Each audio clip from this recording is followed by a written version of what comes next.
MKUltra. In 1953, the director of the Central Intelligence Agency approved a program that would spend the next 2 decades conducting experiments on human beings without their knowledge or consent. The program was called MKUltra. Its stated purpose was to develop techniques for mind control, behavior modification, and the extraction of information from unwilling subjects. Its actual history is one of the most disturbing records of government-sanctioned abuse in the modern era. The program grew out of a genuine fear. American intelligence officials believed, based on reports from the Korean War, that Soviet and Chinese operatives had developed techniques capable of altering a person's beliefs, breaking down their resistance, and compelling them to act against their own interests. The fear was not entirely irrational. It was, however, used to justify actions that far exceeded any reasonable response to it. At its peak, MKUltra involved more than 150 research projects, conducted at universities, hospitals, prisons, and CIA safehouses across the United States and Canada. The researchers included some of the most respected names in American psychiatry and pharmacology. Many of them knew exactly what they were doing. Others believed they were engaged in legitimate scientific inquiry. The subjects, however, were almost never told anything truthful about what was being done to them. The experiments took many forms. Some subjects were given LSD without warning, sometimes repeatedly over extended periods, to observe the effects of the drug on behavior and cognition. Some were subjected to electroconvulsive therapy at intensities far beyond what was considered therapeutic, delivered while they were kept in drug-induced sleep for weeks or months at a time. Some were subjected to sensory deprivation, psychological manipulation, and what the program documents described as depatterning, an attempt to erase a person's existing personality in order to replace it with something more compliant. The safe houses run under a program called Operation Midnight Climax represent perhaps the most disturbing subset of the work. CIA operatives would lure men, often through the services of sex workers who were themselves unwitting participants in the operation, to these locations and dose them with LSD.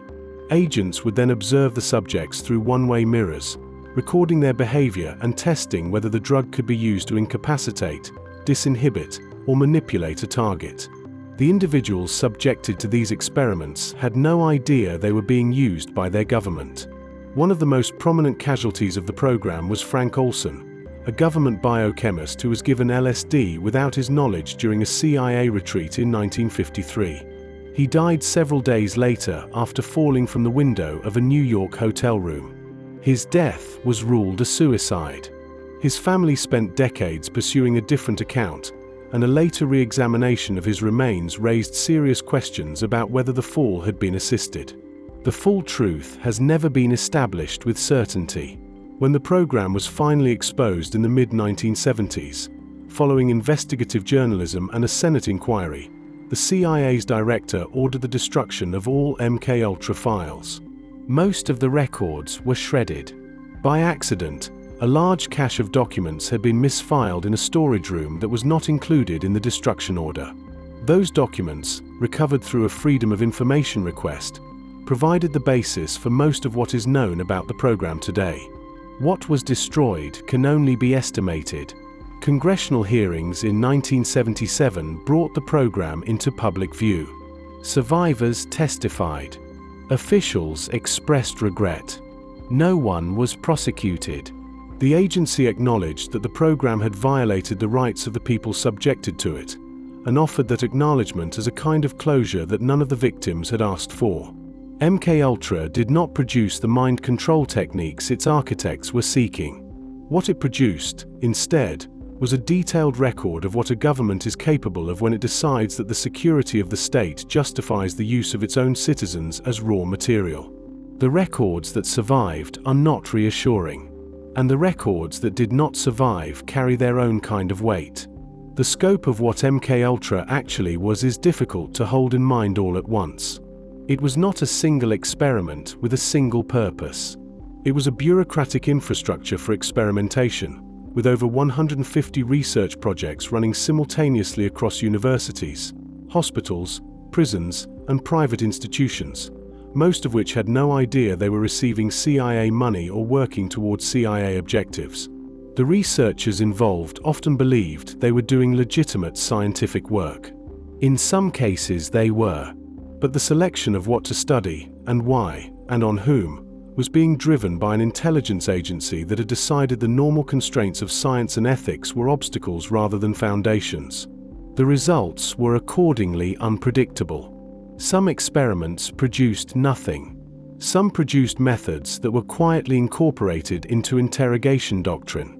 Some produced lasting psychological damage in people who had agreed to nothing and been told nothing, who woke up one morning in a hospital or a clinic or their own bed, uncertain of what had happened to them, and spent the rest of their lives trying to find out.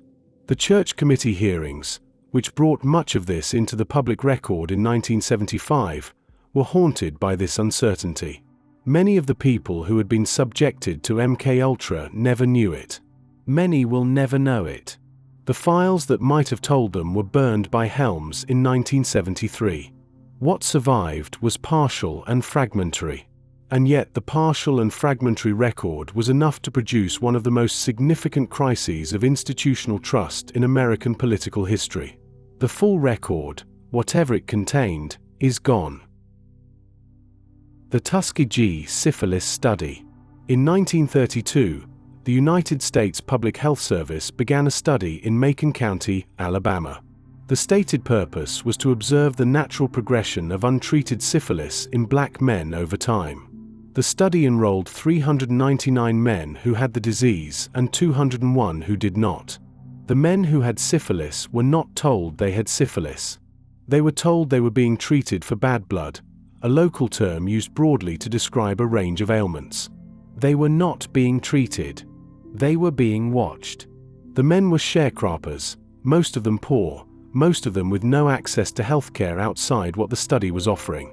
The study offered them free medical examinations, free meals on the days they came in, free burial insurance.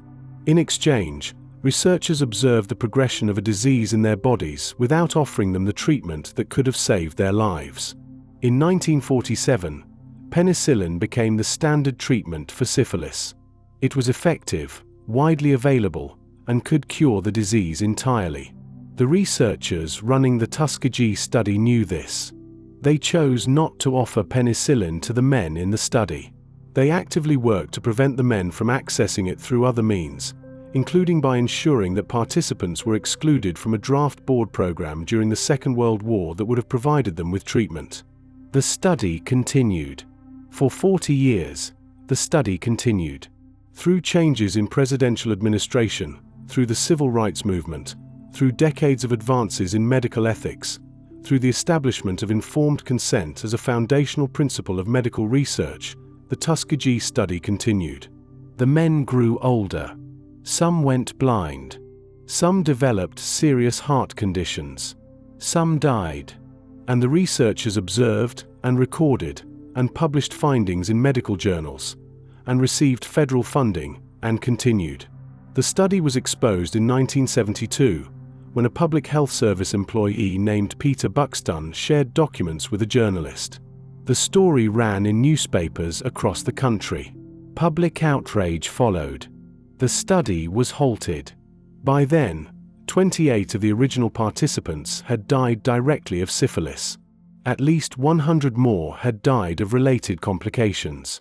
40 wives had been infected. 19 children had been born with congenital syphilis. An inquiry was launched.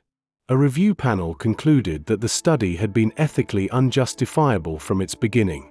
No charges were ever filed against any of the researchers involved. In 1974, the federal government reached a settlement with survivors and the families of deceased participants. In 1997, President Clinton issued a formal apology on behalf of the United States government. The survivors who were still living attended the ceremony at the White House. The Tuskegee study did not produce any medical knowledge that could not have been obtained through ethical means. Its findings, such as they were already broadly understood. The study's long continuation cannot be explained by scientific necessity. It can only be explained by a combination of racism, institutional inertia, and the dehumanization of the people it was conducted on. The study's legacy has been long and damaging in ways that extend far beyond the harm done to the participants themselves. Research has shown, repeatedly, that awareness of the Tuskegee Study correlates strongly with medical mistrust in Black communities, and that this mistrust has measurable effects on health outcomes. People who distrust the medical system seek care later. They decline preventive treatments. They live with conditions that could be managed. The harm done in Macon County between 1932 and 1972 did not end in 1972. It continues, diffused across generations, in the form of a rational fear that was earned by the actions of people who called themselves healers. The men who enrolled in the study believed they were being cared for. That belief was the instrument of their exploitation, and the breach of trust it represents is one that the medical establishment has never fully accounted for. The deception at the center of the Tuskegee Study was not incidental. It was the design. The men enrolled in the study were not merely uninformed. They were actively misled about what was being done to them and why, and the misleading was maintained through sustained institutional effort across 4 decades. When penicillin became the standard of care for syphilis in the late 1940s, the Public Health Service did not simply fail to inform the men of this development.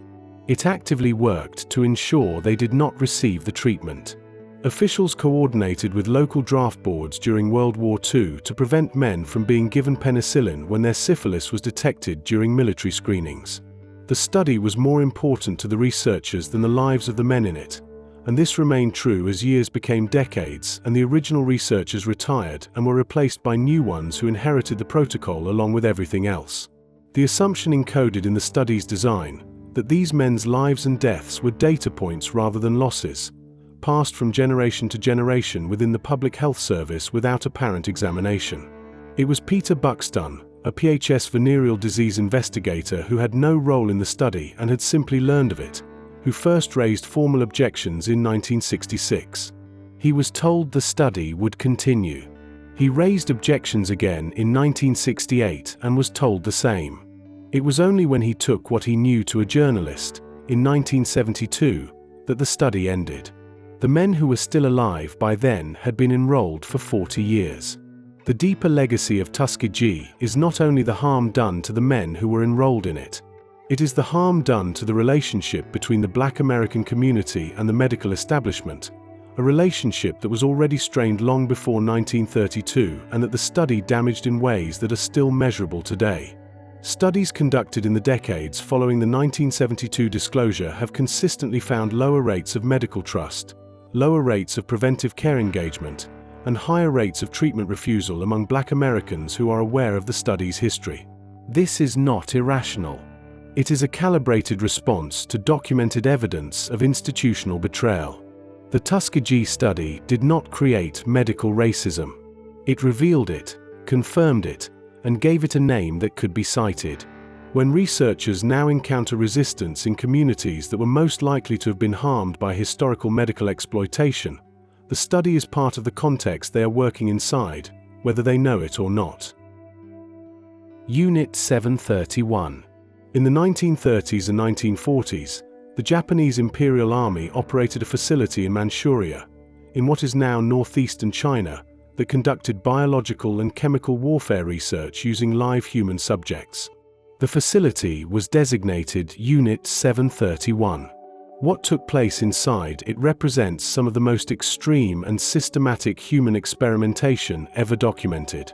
The facility was constructed in 1936 and expanded over the following years into a complex of buildings that included laboratories, a prison, an autopsy center, and a crematorium.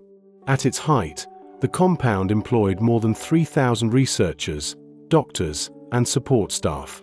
The subjects of the experiments, referred to in internal documents by the word Maruta, which means logs, were prisoners of war, Chinese civilians, and people detained by the Japanese military on various pretexts. Estimates of the total number of people who died in Unit 731 range from 3,000 to well over 10,000. The experiments conducted at the facility covered an enormous range. Subjects were infected with plague, cholera, typhoid, and anthrax to observe the progression of the diseases and to develop more effective biological weapons. They were subjected to vivisection, which means surgery conducted on a living person without anesthesia, so that researchers could observe organs and physiological processes directly without the distortion introduced by death. They were placed in pressure chambers to determine the effects of rapid atmospheric changes on the human body.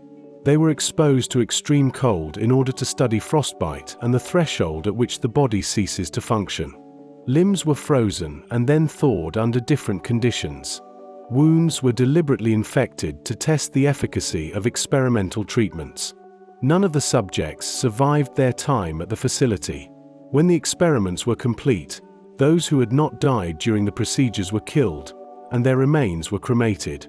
The facility itself was demolished in the final days of the war, and the staff were ordered to destroy as much documentation as possible. What happened next is one of the most consequential decisions in the post-war history of science. When American occupation forces arrived in Japan and became aware of the research that had been conducted, a decision was made at the highest levels of the American military and intelligence establishment. The researchers of Unit 731, including its commander, General Shiro Ishii, were given immunity from prosecution at the Tokyo war crimes trials in exchange for sharing the data they had collected. The data, produced at the cost of thousands of lives, was handed to American biological warfare researchers. The men responsible were allowed to return to civilian life in Japan, where many of them resumed medical careers. The decision was classified. For decades, the Japanese and American governments both declined to acknowledge the full scope of what had occurred. Japan's national narrative largely excluded Unit 731 from its post-war accounting. In the United States, the existence of the immunity agreement was not publicly confirmed until the 1980s, when investigative journalists and historians began to piece together the documentary record. The survivors among those who had been used in the experiments, or who had witnessed what happened, were for many years unable to speak about it publicly. The Chinese and Korean governments eventually began formal efforts to document the history and identify the victims. The facility's ruins in Harbin, China, are now a museum. Tens of thousands of visitors go there each year. There was never a full reckoning. The immunity agreement meant that the people most directly responsible faced no legal consequences. The research findings, gathered through methods that would constitute crimes against humanity under any system of law, were absorbed into the scientific record without acknowledgement of their origin. The logs, as the men who ran the facility called their subjects, had no names in the institutional memory of the program. They remain largely unidentified to this day. What makes Unit 731 particularly difficult to reckon with historically is not only the scale of what was done, but the deliberate decision by the United States government to grant immunity to the researchers in exchange for the data. This decision was made at the highest levels and was kept secret from the public, from other nations involved in the Tokyo War Crimes Tribunal, and from the victims and their families. The reasoning was straightforwardly strategic. The data on biological and chemical agents, on frostbite and pressure and disease progression, was judged to be worth more than the prosecution of the men who had obtained it. General Douglas MacArthur personally approved the immunity agreement. The researchers, many of whom had overseen or directly participated in the deaths of thousands of prisoners, were allowed to return to civilian life in Japan. Several went on to prominent careers in medicine, public health, and industry. Shiro Ishii, the unit's founder and commander, lived until 1959 and died of natural causes. The data he and his subordinates collected through vivisection and controlled infection and deliberate freezing was incorporated into American biological weapons research, a chain of custody that connected the prisoners who died in Manchuria to programs that continued in the United States long after the war ended. Japan did not formally acknowledge the existence of Unit 731 until 1997. China, where most of the atrocities occurred, had been raising the issue since the 1950s. The delay was not the result of historical uncertainty. The records existed. The decision had been made to look away, and looking away was maintained, institutionally, for half a century. There is one more dimension to the Unit 731 story that resists easy summary, and it concerns the question of what the data itself is worth. Some bioethicists and medical historians have argued that the research findings, however obtained, represent real knowledge about human physiology that has genuine value for medicine.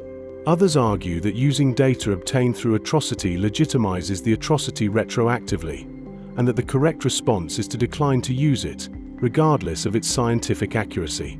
This debate has never been fully resolved, and it surfaces again whenever historical medical records obtained under coercive or criminal conditions are considered for use in contemporary research. Unit 731 sits at the extreme end of that question. The experiments were not merely unethical. They were murders, conducted systematically, with scientific precision, on people who were defined by their captors as not fully human. Whether anything produced in that context can be cleanly separated from its origins is a question that medicine has not finished answering. Before we continue, if you're enjoying this calm journey and the quiet ideas we explore together, consider subscribing to Nightmind Academy, so you can return here anytime you need a peaceful space to unwind and drift into sleep. The Guatemala syphilis experiments in 1946. A team of American researchers arrived in Guatemala with a straightforward and undisclosed objective: to infect human beings with sexually transmitted diseases in a controlled setting, observe the progression of infection, and test whether penicillin could prevent or treat what they had deliberately caused. The lead researcher was Dr. John Cutler, a public health service physician who would later become one of the central figures in the Tuskegee Syphilis study. In Guatemala, he and his colleagues had access to a population with no ability to refuse.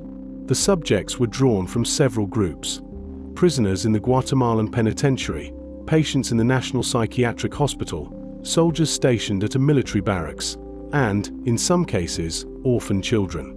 They were exposed to syphilis, gonorrhea, and chancroid through a variety of methods. Some subjects were brought into contact with sex workers who had been infected. When that method produced insufficient infection rates, researchers moved to direct inoculation, applying infectious material directly to scrapes and abrasions on the skin, or injecting it into the spine, the bloodstream, or the eyes. The intent was not to cause suffering as an end in itself. It was to cause infection efficiently, in a population that could be monitored and would not disappear. The Guatemalan government was aware that American researchers were conducting studies in the country.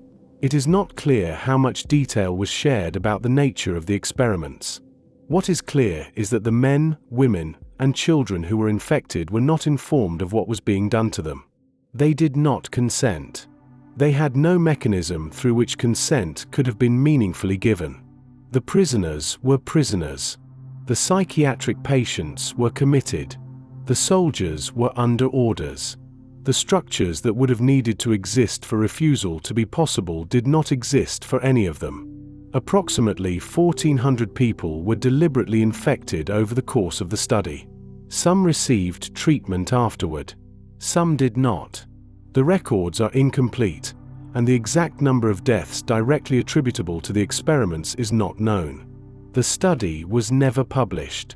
Even by the standards of medical research in the late 1940s, the researchers understood that what they were doing would not survive scrutiny.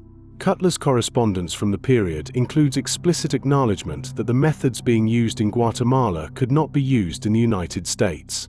The study was designed from the beginning to be invisible. It remained invisible for over 60 years. The disclosure came not through any government review or journalistic investigation, but through archival research. Susan Reverby, a medical historian at Wellesley College who had spent years studying the Tuskegee Study, discovered references to the Guatemala experiments in Cutler's personal papers in 2010. She brought the information to the attention of government health officials and then to the public. The United States government acknowledged the experiments, issued a formal apology to Guatemala, and convened a presidential commission to examine the ethical dimensions of what had occurred. The commission's findings, released in 2011, were unambiguous. The experiments violated basic ethical principles that were recognized even at the time they were conducted. The Nuremberg Code, which established international standards for human experimentation, had been written in 1947, while the Guatemala studies were still ongoing. The researchers were aware of it. They proceeded anyway, in a country where they believed they would not be caught, on people who had no protection and no voice. The Guatemala experiments occupy a strange position in the history of American medical ethics because they were hidden not only from the public but from professional scrutiny. The researchers who conducted them understood that their methods were indefensible, and they structured the work accordingly. No results were ever submitted to a journal. No conference presentation was ever made. The data sat in Cutler's files for decades, classified not by official order but by the simple fact that no one involved had any interest in making it known. This is different from a government cover-up in the formal sense. It is more like a professional conspiracy of silence, maintained by people who knew what they had done and chose, collectively, to say nothing. The study existed. The results existed. The people who had been infected lived with what had been done to them, many without ever knowing its origin. And the researchers went on with their careers. Cutler moved from Guatemala to Tuskegee, where he continued the same patterns of deception with a different population and a different disease. The continuity is not incidental. It reflects a consistent set of assumptions about who counted as a full human being, whose suffering required justification, and whose body could be treated as research material without their knowledge or agreement. Those assumptions did not originate with any single researcher. They were embedded in the institutional structures that funded and organized the work, and they persisted long after the specific projects ended. The Guatemala disclosure did not resolve those assumptions. It named them, in one case, in one country, in one decade. The question of where else they operated, and in what forms they survived, remains open. It is worth noting one additional fact about the Guatemala study that distinguishes it from other cases in this series. The experiments were conducted on a population that had been chosen partly because of its vulnerability and partly because of its distance from American public life. Guatemala was not chosen randomly. It was chosen because the researchers knew they could not conduct these experiments at home. That awareness, documented in their own correspondence, is a moral confession. It means the wrongness of what was being done was understood. The decision was not made out of ignorance. It was made out of a calculation that being wrong in a place no one was watching was an acceptable cost. And for 60 years, that calculation held. Operation Midnight Climax in the early 1950s, the CIA had a problem it could not solve through conventional means. The agency believed, with a conviction that bordered on panic, that the Soviet Union and China had developed reliable methods for controlling human behavior. Confessions extracted from American prisoners during the Korean War seemed to prove it.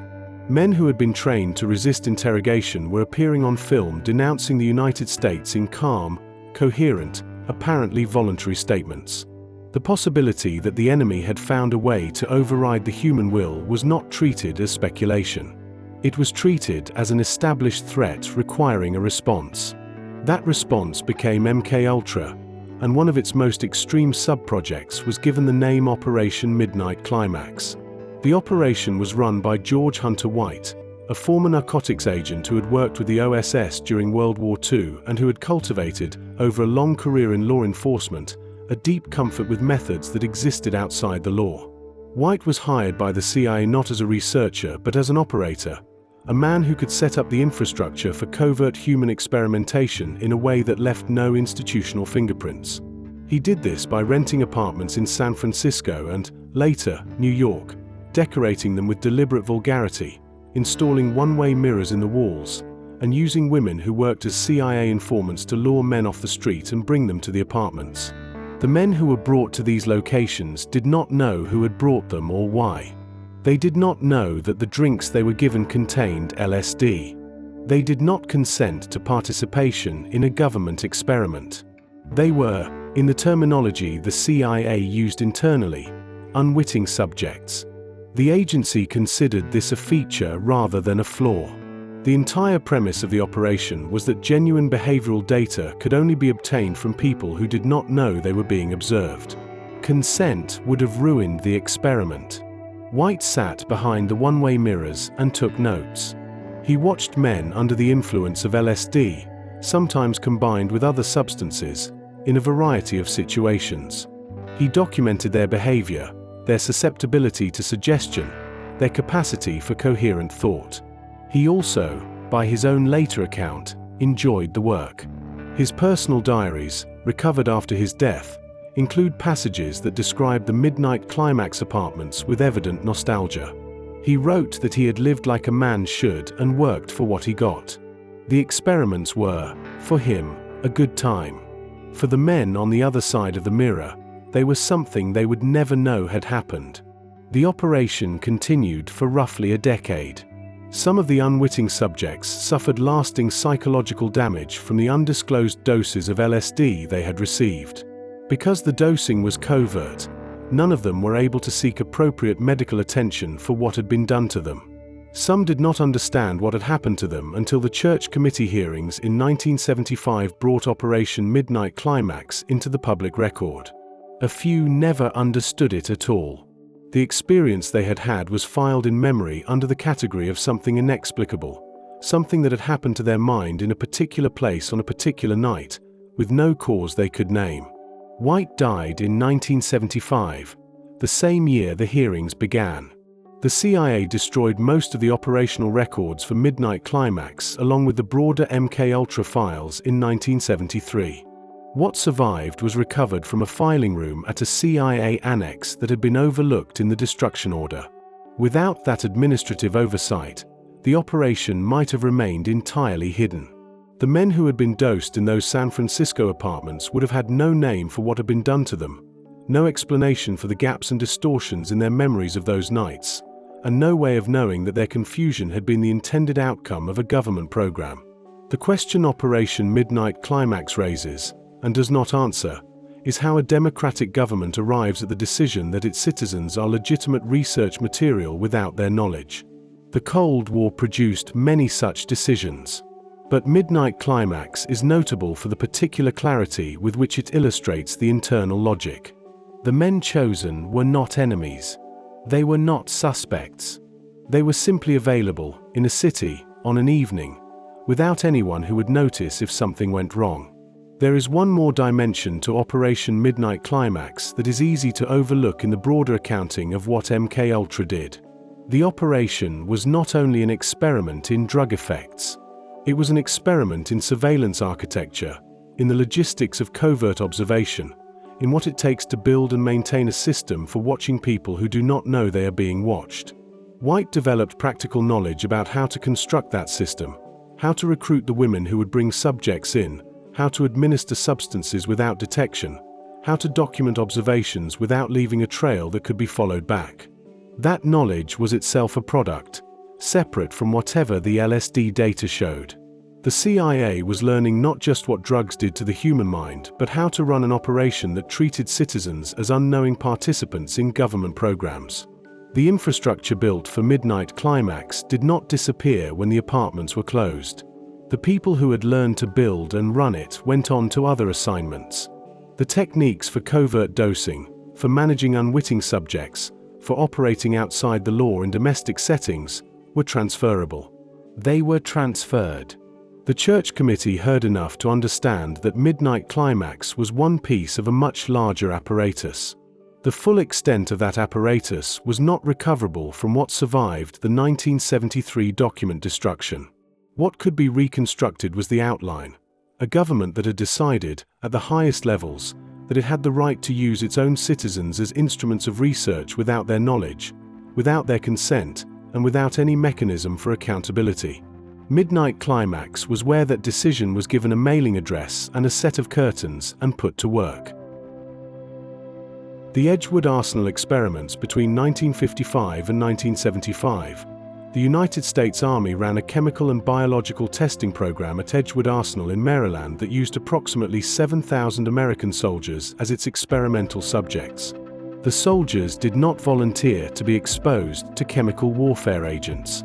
They volunteered, in most cases, to participate in what they were told were studies of protective equipment, antidotes, or uniforms designed to shield them from enemy attack.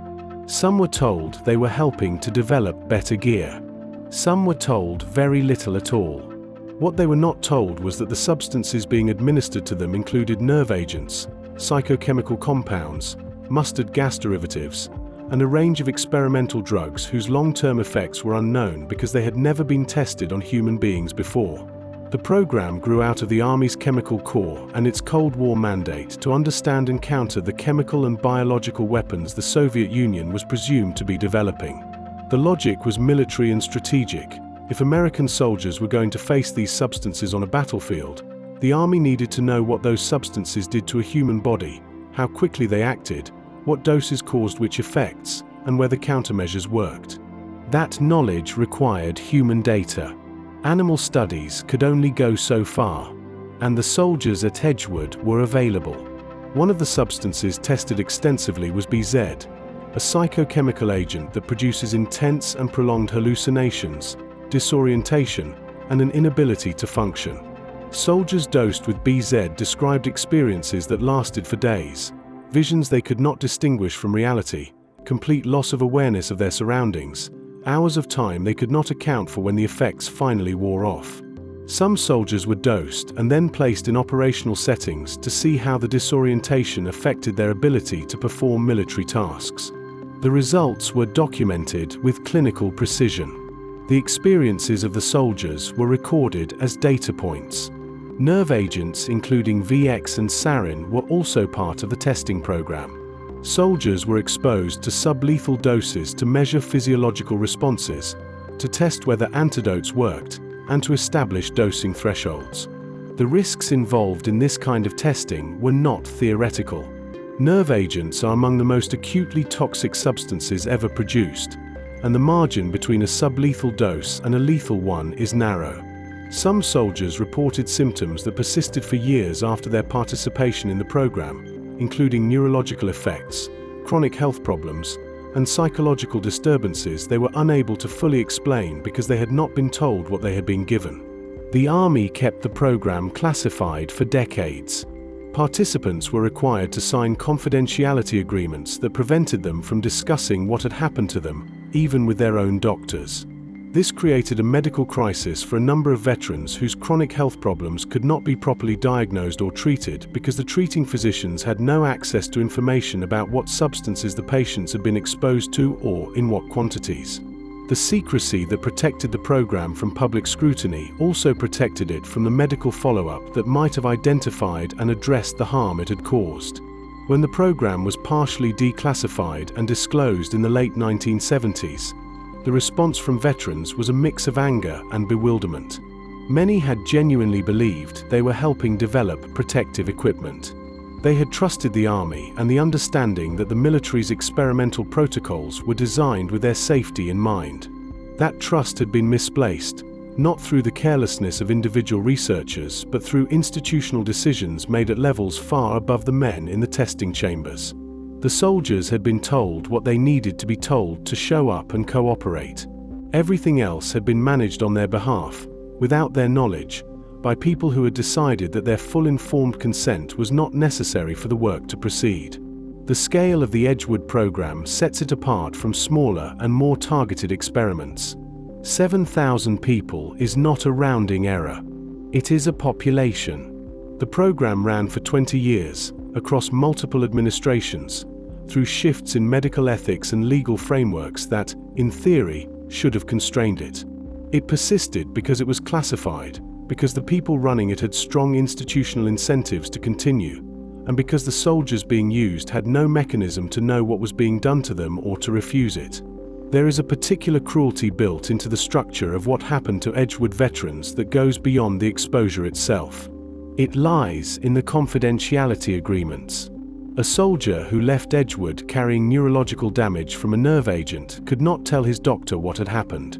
He could describe symptoms. He could describe the timeline. But the cause, the specific substance, the dose, the duration, the context of the exposure, all of that was classified, and his signature was on a document that told him it had to stay that way. Doctors treating Edgewood veterans for decades worked without the information they needed to treat them well.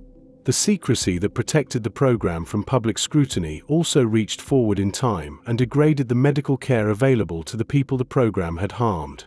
Some veterans fought for years to have their health problems formally connected to their participation in the program, fighting against a bureaucratic resistance that was partly logistical and partly the natural reluctance of institutions to acknowledge the harm their predecessors had caused. The Army did eventually establish a medical follow-up program for Edgewood participants. It was established decades after the exposures occurred, when many of the men most affected had already spent those decades without adequate treatment and without a recognized explanation for what had happened to their bodies. The follow-up program was a form of acknowledgement. It was not a remedy. Remedies were not available. The years were gone, and what had been done to those bodies during them could not be undone by a program established once the statute of limitations had comfortably expired. The Edgewood program raises a specific question that is distinct from the questions raised by other cases in this series.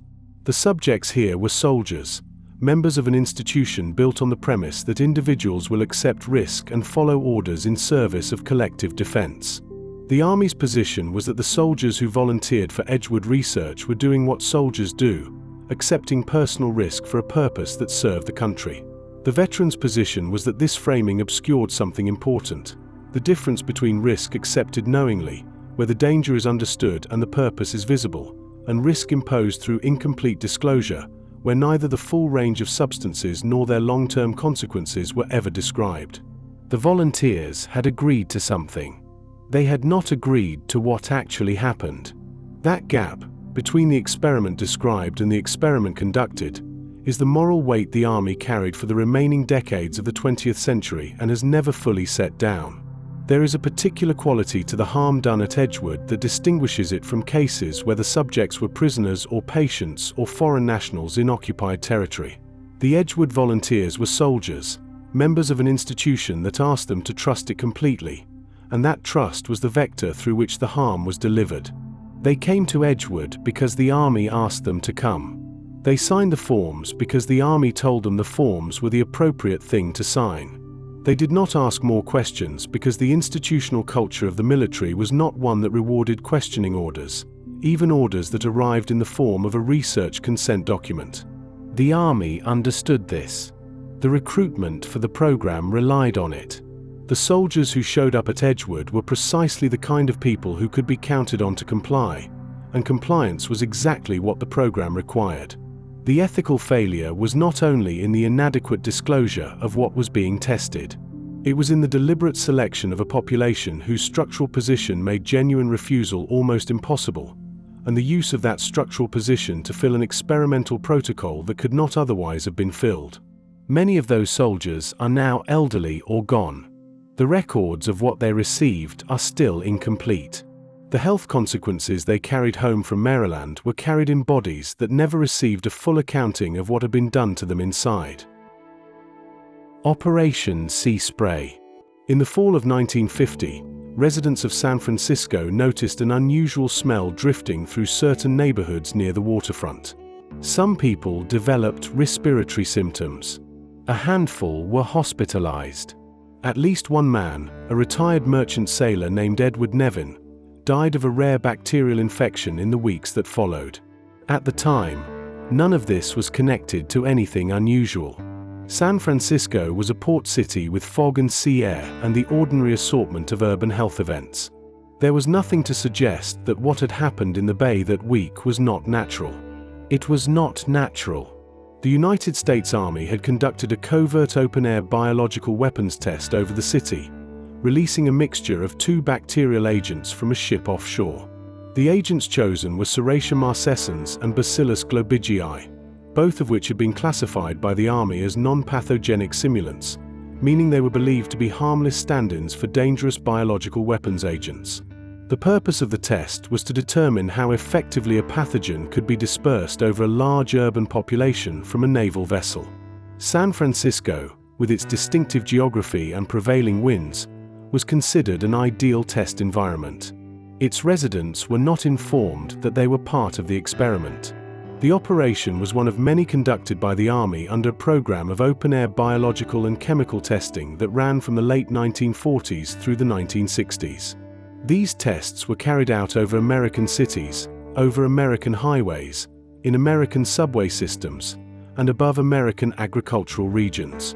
The populations involved were never informed and never consented. The Army's classification of the simulant agents as non-pathogenic meant that, in its own risk assessment, there was nothing to disclose. If the agents were harmless, consent was irrelevant. The Army's assessment turned out to be wrong in at least one respect. Serratia marcescens, the red pigmented bacterium chosen for the San Francisco test because it was easy to track and count, is now known to be an opportunistic pathogen capable of causing serious infection in people with compromised immune systems, underlying illness, or recent surgery. Edward Nevin, the man who died weeks after the test, had been hospitalized for a urinary tract procedure. His doctors found Serratia in his system, an organism so uncommon in clinical settings at the time that the case was written up in a medical journal. No connection to the Army's operation was made for nearly 3 decades. The link was established in 1977, when a Senate subcommittee investigating Army biological testing programs released a report documenting the San Francisco operation and dozens of others. The Nevin family, having read the report, brought a lawsuit against the federal government. The case went through years of litigation. The courts ultimately ruled that the government could not be held liable under the Federal Tort Claims Act because the discretionary function exception shields government agencies from suits arising from policy decisions. The family received nothing. Edward Nevin had died of an infection that may or may not have been caused by a bacteria released over his city without his knowledge. The legal system determined that this was not the government's responsibility to compensate. The San Francisco test was not an isolated event. The Army's open-air testing program included releases over Minneapolis, St. Louis, and other cities. It included testing in the New York City subway system, where biological simulants were released from light bulbs dropped on the tracks to observe how they spread through the ventilation system. In each case, the populations involved were unaware. In each case, the Army had determined internally that the risk was acceptable. The people being tested had not been asked whether they found the risk acceptable, because asking them would have compromised the test. What the open-air testing program reflects, taken as a whole, is a settled institutional belief that the research goals of a military program outweighed the right of the civilian population to know what was being done to them. This belief was not held secretly or with apparent discomfort. It was encoded in the program's design. The populations chosen for testing were chosen for logistical reasons: favorable wind patterns, useful geography, manageable airflow. The people living in those places were variables in a dispersion model, not citizens whose lives intersected with a government decision that affected them. The gap between those two descriptions of the same people is where the ethical problem lives. It was not a gap that any official in the program appears to have found troubling. The testing continued for nearly 2 decades, across multiple cities, through multiple administrations, until a Senate investigation made it impossible to continue in silence. What the open-air testing program reflects, taken as a whole, is a settled institutional belief that the research goals of a military program outweighed the right of the civilian population to know what was being done to them. This belief was not held secretly or with apparent discomfort. It was encoded in the program's design. The populations chosen for testing were chosen for logistical reasons: favorable wind patterns, useful geography, manageable airflow. The people living in those places were variables in a dispersion model, not citizens whose lives intersected with a government decision that affected them. The gap between those two descriptions of the same people is where the ethical problem lives. It was not a gap that any official in the program appears to have found troubling at the time. The testing continued for nearly 2 decades, across multiple cities, through multiple administrations, until a Senate investigation made it impossible to continue in silence. Edward Nevin's family brought their lawsuit, lost it, and received nothing. The government that had tested its agents over his city determined that it owed him no accounting. The legal system agreed, and the men and women who had walked through that fog in 1950, breathing what the Army had released, had no way to know the question had ever been asked. Porton Down. There is a research facility on the Salisbury Plain in Wiltshire, England, that has existed in one form or another since 1916. It is called Porton Down, and for most of its history it has been the center of British military research into chemical and biological weapons. What happened there to British servicemen in the decades following World War II was, for a long time, known only to the people involved and to a small number of government officials who chose to keep it that way. The experiments at Porton Down began in earnest in the late 1930s and continued through the 1950s and beyond. Military personnel, most of them young men in their late teens and early 20s, were recruited for what they were told were studies on the common cold. Some were told they would be testing new gas masks or protective equipment. In reality, they were being exposed to chemical warfare agents, including mustard gas, nerve agents, and most fatally, sarin.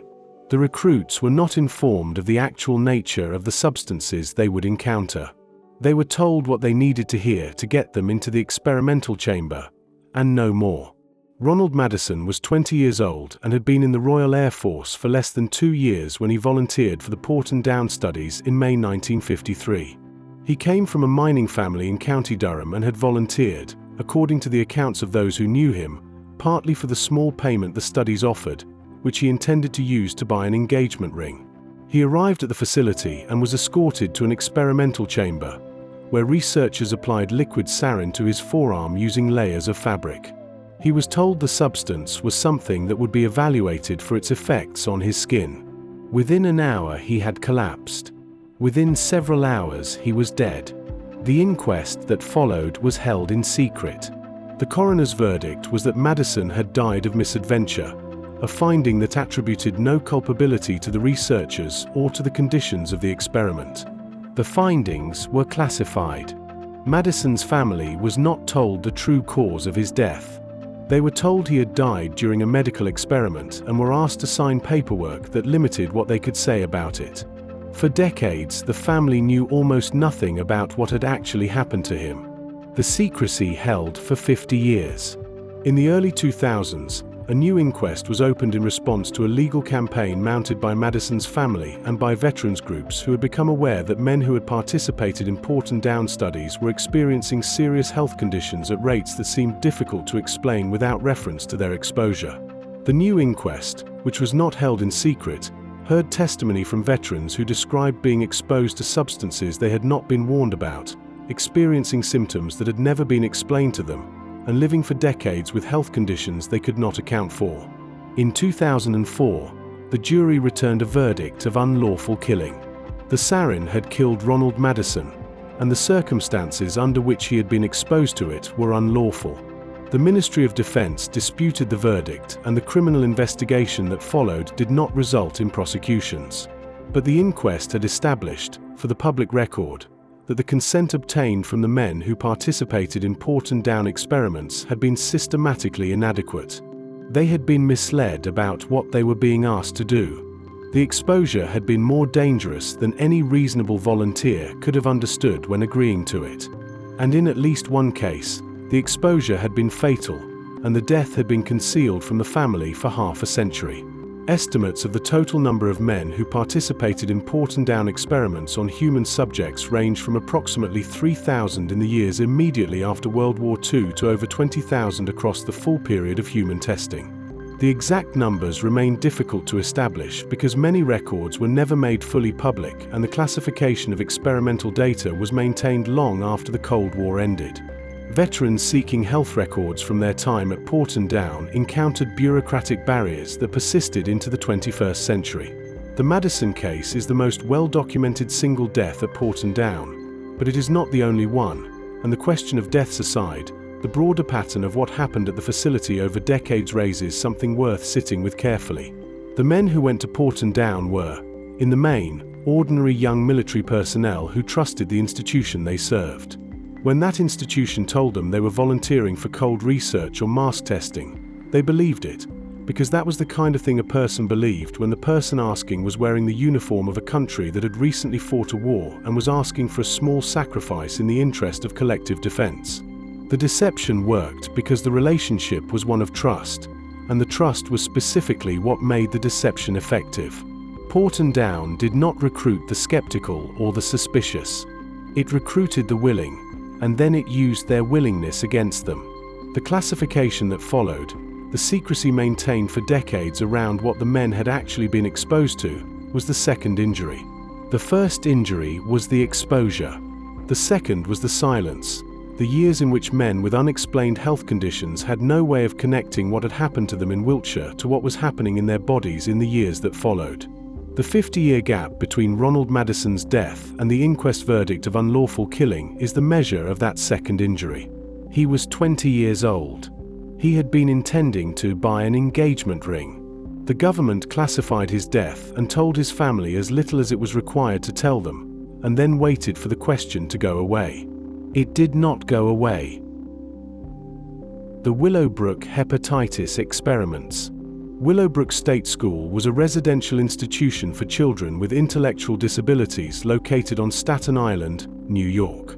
At its peak, it housed over 6,000 residents in a facility designed for 4,000. The conditions were well documented as deeply inadequate.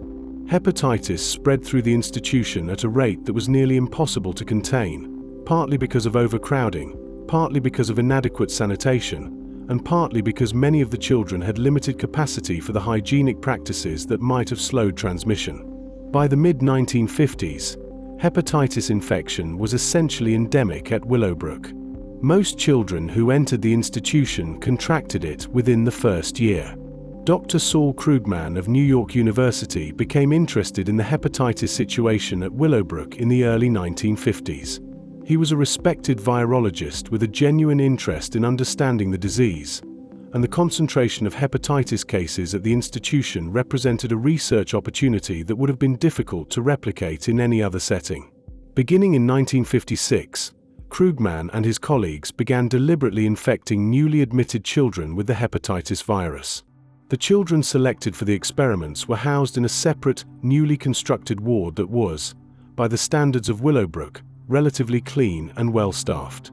The virus was administered orally, in some cases through live hepatitis material extracted from infected children and added to chocolate milkshakes given to the subjects. The consent obtained from parents was, in practice, heavily coerced. Willowbrook maintained long waiting lists, and admission to the institution was difficult to secure. Parents of children accepted into the hepatitis research ward were informed that their child's placement depended on enrollment in the study. For families who had been waiting months or years for a placement, and who had run out of capacity to care for a severely disabled child at home, the choice was less a genuine decision than a structured outcome. The consent forms existed. The consent they recorded was obtained under conditions that made refusal effectively impossible for many of the families involved. Krugman's defense of the studies, which he maintained throughout his career and which found some support within the medical community, rested on two arguments. The first was that the children in the research ward were going to contract hepatitis anyway given the endemic conditions at the institution, and that the controlled infection in a cleaner, better supervised setting was therefore not significantly worse than what would have happened in the general population of the school. The second was that the research produced genuine scientific value. The Willowbrook studies did contribute substantially to the understanding of hepatitis, helping establish that there were distinct forms of the disease and laying groundwork for later vaccine development. Neither argument satisfied the critics, and over time the critical view came to dominate the medical ethics literature. The fact that harmful conditions existed at the institution did not, in the view of those critics, justify using those conditions as the rationale for deliberate infection. If the endemic hepatitis at Willowbrook was itself an ethical failure, using it as a baseline to justify further exposure compounded the failure rather than mitigating it. And the argument from scientific value, while not without weight, was precisely the kind of argument that had been used to justify human experiments that were later universally condemned. The value of the results, in most serious analyses, does not retroactively legitimize the means by which those results were obtained. The Willowbrook experiments continued until 1970. By that time, the ethical landscape of medical research had shifted substantially. The studies had attracted sustained criticism from physicians and bioethicists in the late 1960s, with critiques appearing in major medical journals arguing that the consent procedures were invalid and the experimental design was ethically unjustifiable. Krugman continued to present and publish his findings, continued to receive awards for his research contributions, and continued to argue that what he had done at Willowbrook was defensible. He died in 1995, having never expressed regret for the studies. The children who were infected in them, who had been admitted to the institution because their families needed help and who were then enrolled in experiments because the institution needed research subjects, are largely unnamed in the scientific literature that resulted. There is something in the Willowbrook case that resists easy categorization, and it is worth naming directly. The experiments were not designed to harm the children who participated in them. Krugman was not indifferent to the welfare of the children in the research ward. By most accounts, he believed the controlled conditions he offered were genuinely better than the uncontrolled conditions prevailing in the rest of the institution. The harm was not the intent. The harm was a structural consequence of a set of decisions that placed the value of knowledge above the right of vulnerable people to be free from deliberate infection. This distinction matters because it is the more common form that medical exploitation takes. It is rarely the case that researchers are indifferent to the suffering of subjects. It is more often the case that researchers believe, with genuine conviction, that the knowledge they are pursuing is important enough to justify what they are asking of the people they are studying, and that the people they are studying are not in a position to decline in any meaningful sense. The parents who signed the consent forms at Willowbrook were not deceived in the way that Tuskegee patients were deceived. They knew their children would be exposed to hepatitis. What they did not have was any realistic alternative. And the absence of a realistic alternative is not the same as consent, regardless of what the form says. The distinction between those two things, between the presence of a signature and the presence of a genuine choice, is one of the central lessons of the Willowbrook case, and it remains one of the hardest lessons for institutional medicine to absorb. The Monster Study. In the spring of 1939, a graduate student at the University of Iowa named Mary Tudor drove to the Iowa Soldiers' Orphans Home in Davenport and began an experiment that her supervising professor, Wendell Johnson, would keep secret for the rest of his life. Johnson was one of the most prominent speech pathologists in the United States, known for his research into stuttering, and his theory about the origins of the condition was at the center of what Tudor was sent to test. He believed that stuttering was not a neurological condition that children were born with, but a social one that was produced by the way adults responded to normal childhood speech disfluencies. If a child's hesitations and repetitions were treated as evidence of a disorder, Johnson believed, the anxiety generated by that treatment would cause the disorder to emerge.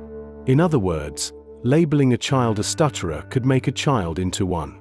The experiment was designed to test this theory using 22 orphan children who had no ability to refuse participation and no guardians who could refuse on their behalf. The children were divided into two groups. The first group, which included both children who stuttered and children who did not, was given positive feedback about their speech throughout the experiment. They were told they were normal speakers, that their speech was fine, that they had nothing to worry about. The second group was given negative feedback, regardless of whether they actually stuttered. Children in this group who spoke fluently were told that they showed signs of stuttering, that they needed to be careful, that they should stop and think before speaking and should not continue a word once they felt themselves beginning to stumble.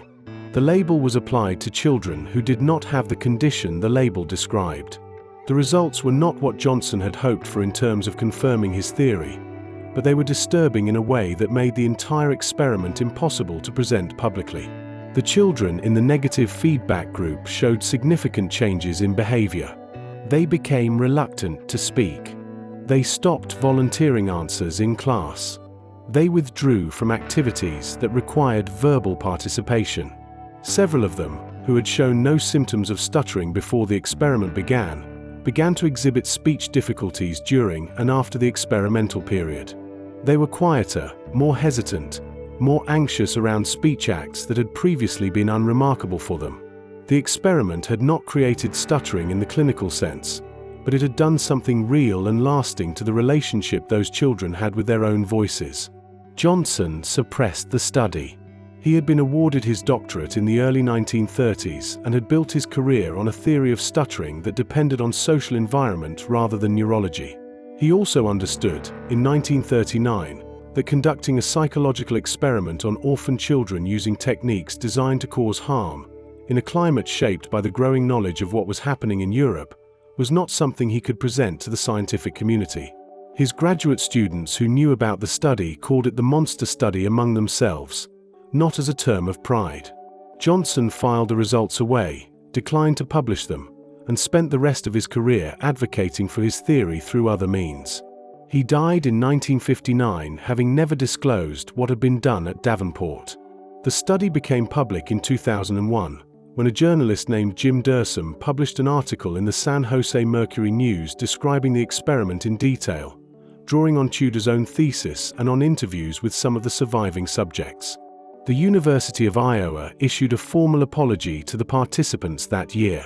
6 of the surviving subjects filed a lawsuit against the state of Iowa, and in 2007 the state settled for approximately $925,000. The settlement came 68 years after Tudor's visits to the orphanage. The children who had been told their speech was disordered carried that information with them into adult lives that had been shaped, in ways they could not fully account for, by an experiment they did not know they had participated in.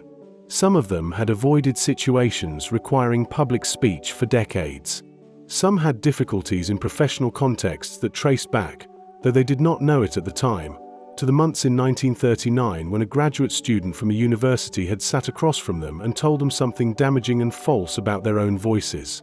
What makes the monster study particularly worth examining alongside the more overtly physical experiments in this series is that it shows how psychological harm operates differently from chemical or biological harm.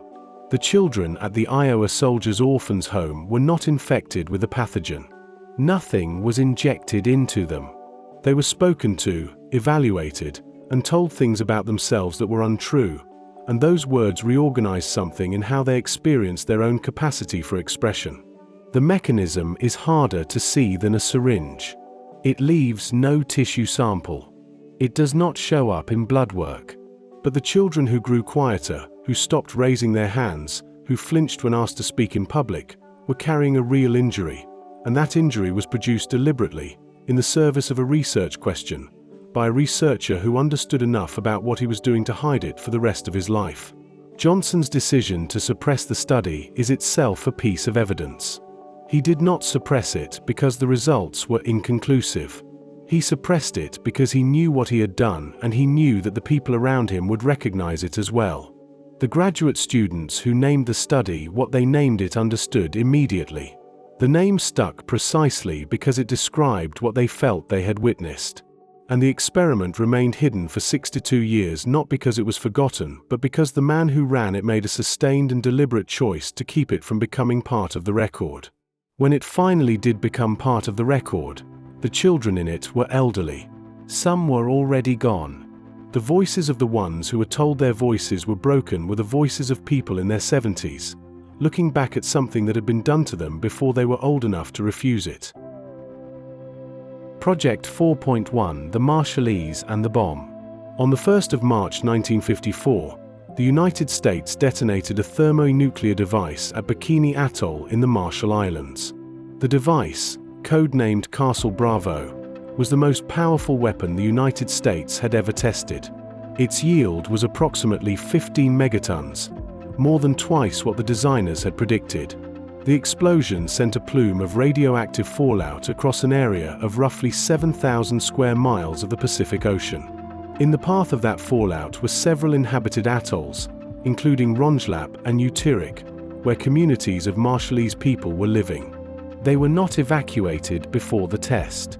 They were evacuated afterward, hours later in some cases and more than 2 days later in others, after significant exposure had already occurred. What followed the evacuation became known as Project 4.1. The program was a medical study of the effects of radiation exposure on the affected populations, conducted by the Atomic Energy Commission and the US military. The Marshallese men, women, and children who had been exposed to the fallout became research subjects. Their blood was drawn, their thyroids were examined, their health was monitored at regular intervals by American physicians who flew to the islands as part of the program. The program would continue for decades. The people enrolled in it were not given the same information about their condition that the American researchers possessed. They were treated as a population under observation rather than as patients receiving care. The question of intent has never been fully resolved. Documents declassified in subsequent decades revealed that American military planners knew before the test that wind conditions might carry fallout toward inhabited atolls and chose to proceed anyway. Whether the decision to proceed was made with the understanding that exposure data would be collected, or whether the research program was established opportunistically after the fact, remains a matter of historical debate. What is not debated is that the exposed Marshallese were subsequently studied with a focus and systematization that went well beyond routine medical care, and that this study was conducted without meaningful disclosure to its subjects about the purposes it served. The health consequences for the exposed populations were severe and lasting. Residents of Rongelap experienced elevated rates of thyroid cancer, thyroid nodules, and other radiation-related conditions. Children who had been exposed in utero showed developmental abnormalities. Miscarriages and stillbirths increased in affected communities. The people of Rongelap eventually evacuated their own island in 1985, 31 years after the test, because they did not trust the American assurances that the atoll had been adequately decontaminated. They had been told it was safe to return in 1957 and had returned. The health data accumulated in the years that followed did not support the assurance. The Marshall Islands conducted their own assessment decades later, and the record they compiled made clear that the relationship between the American nuclear testing program and the Marshallese people was not one of accidental harm managed with care. It was one of deliberate testing whose human costs were documented, monitored, and studied in ways that served the research interests of the Atomic Energy Commission at least as much as the medical interests of the people who had been exposed. The exposed communities were, in the framing of the research program, a unique and non-reproducible source of data on radiation effects in human beings. That framing shaped how they were treated for the decades that followed. The United States paid compensation to the Marshall Islands through a compact arrangement established in 1986. But subsequent assessments by Marshallese authorities concluded that the compensation was inadequate relative to the documented harm. Lawsuits seeking additional compensation were filed and largely unsuccessful in American courts. The people of Rongelap and other affected atolls continue to seek formal acknowledgement of the full scope of what was done and what was studied, and continue to live with health legacies that trace directly to a morning in March 1954 when a weapon larger than anyone expected produced a cloud that moved in the direction of their homes. There is a particular dimension of the Project 4.1 case that is easy to lose inside the larger facts of radiation and geopolitics, and it is worth slowing down for. The Marshallese people who became research subjects in the decades after Castle Bravo were not anonymous figures in a distant laboratory. They were members of specific communities, with specific relationships to specific islands, with oral histories and navigational knowledge and cultural practices tied to land and sea that had been disrupted first by Japanese occupation, then by American administration, and then by a weapons program that used their home ocean as a test range. The nuclear testing at Bikini and Enuetak displaced entire communities before Castle Bravo was ever detonated. The people of Bikini were relocated in 1946, told by American officials that the move was temporary and for the good of mankind. The atoll is still not safely habitable. The layered nature of the displacement, the permanent loss of home compounded by exposure compounded by decades of monitored observation conducted in the interests of American weapons research, is what the phrase Project 4.1 actually describes when it is placed in full context. The people enrolled in that project had already lost their islands. They then lost the normal relationship between patient and doctor, because the doctors who came to examine them came with research protocols and publication interests that were not the same as their interests. They were studied because they were available, because they had been exposed, and because the United States had the administrative authority over their territory that made their study possible to conduct without meaningful consent. The compensation paid in 1986 was real. The acknowledgement of what the data collection actually was, and what it was for, has been considerably slower in coming. The Cincinnati radiation experiments. Between 1960 and 1971, a physician named Eugene Sanger at the University of Cincinnati Medical Center exposed cancer patients to large doses of whole-body radiation. The patients were told they were receiving treatment. Some of them were. But the primary purpose of the program was not to treat cancer. It was to generate data for the United States Department of Defense about how human beings respond to the levels of radiation that soldiers might encounter in a nuclear battlefield. The patients, who were mostly poor, mostly black, and mostly without the educational background that might have allowed them to evaluate a complex medical consent process, were the instruments through which that data was collected.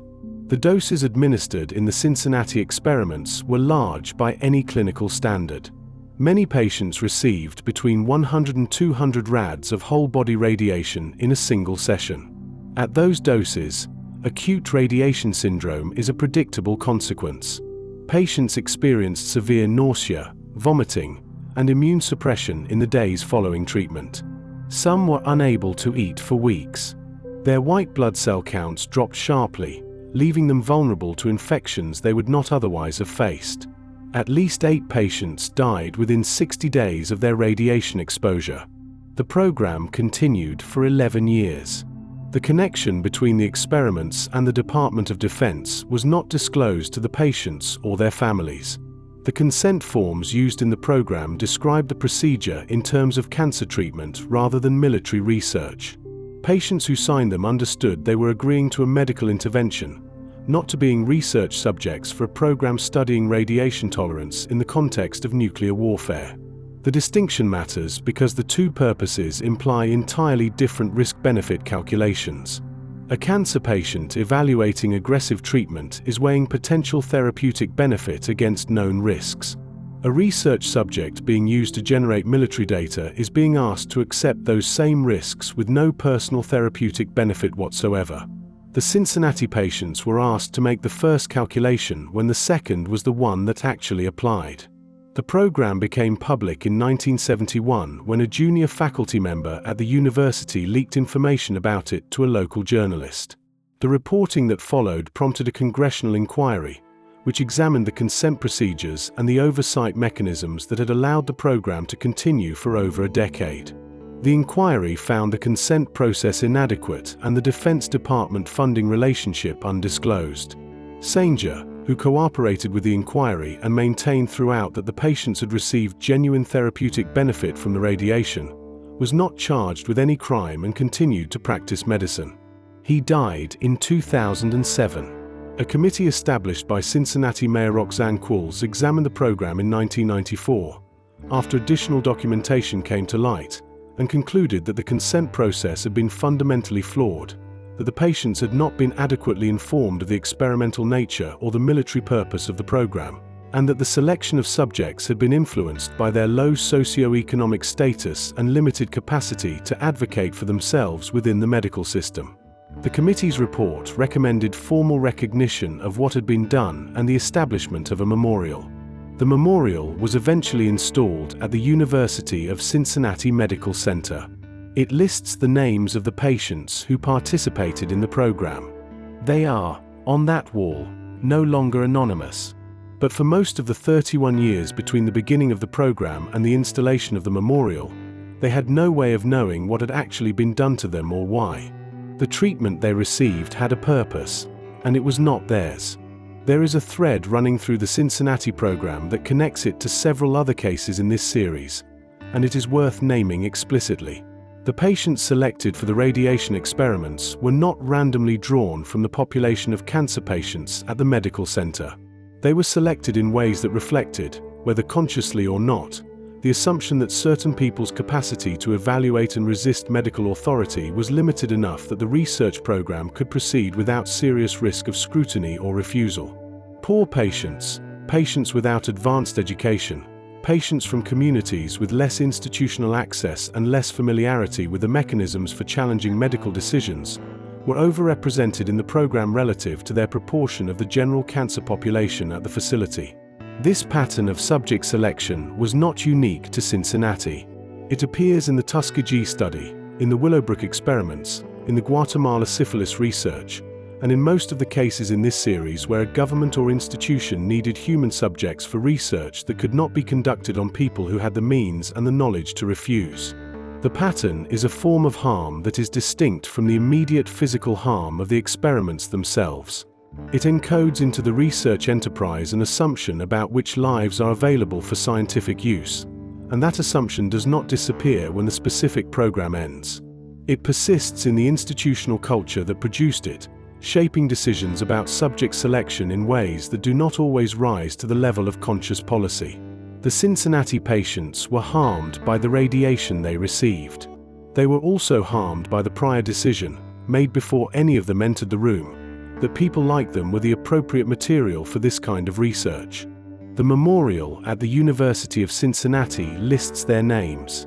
It exists because enough people, decades later, insisted that the names belonged somewhere visible.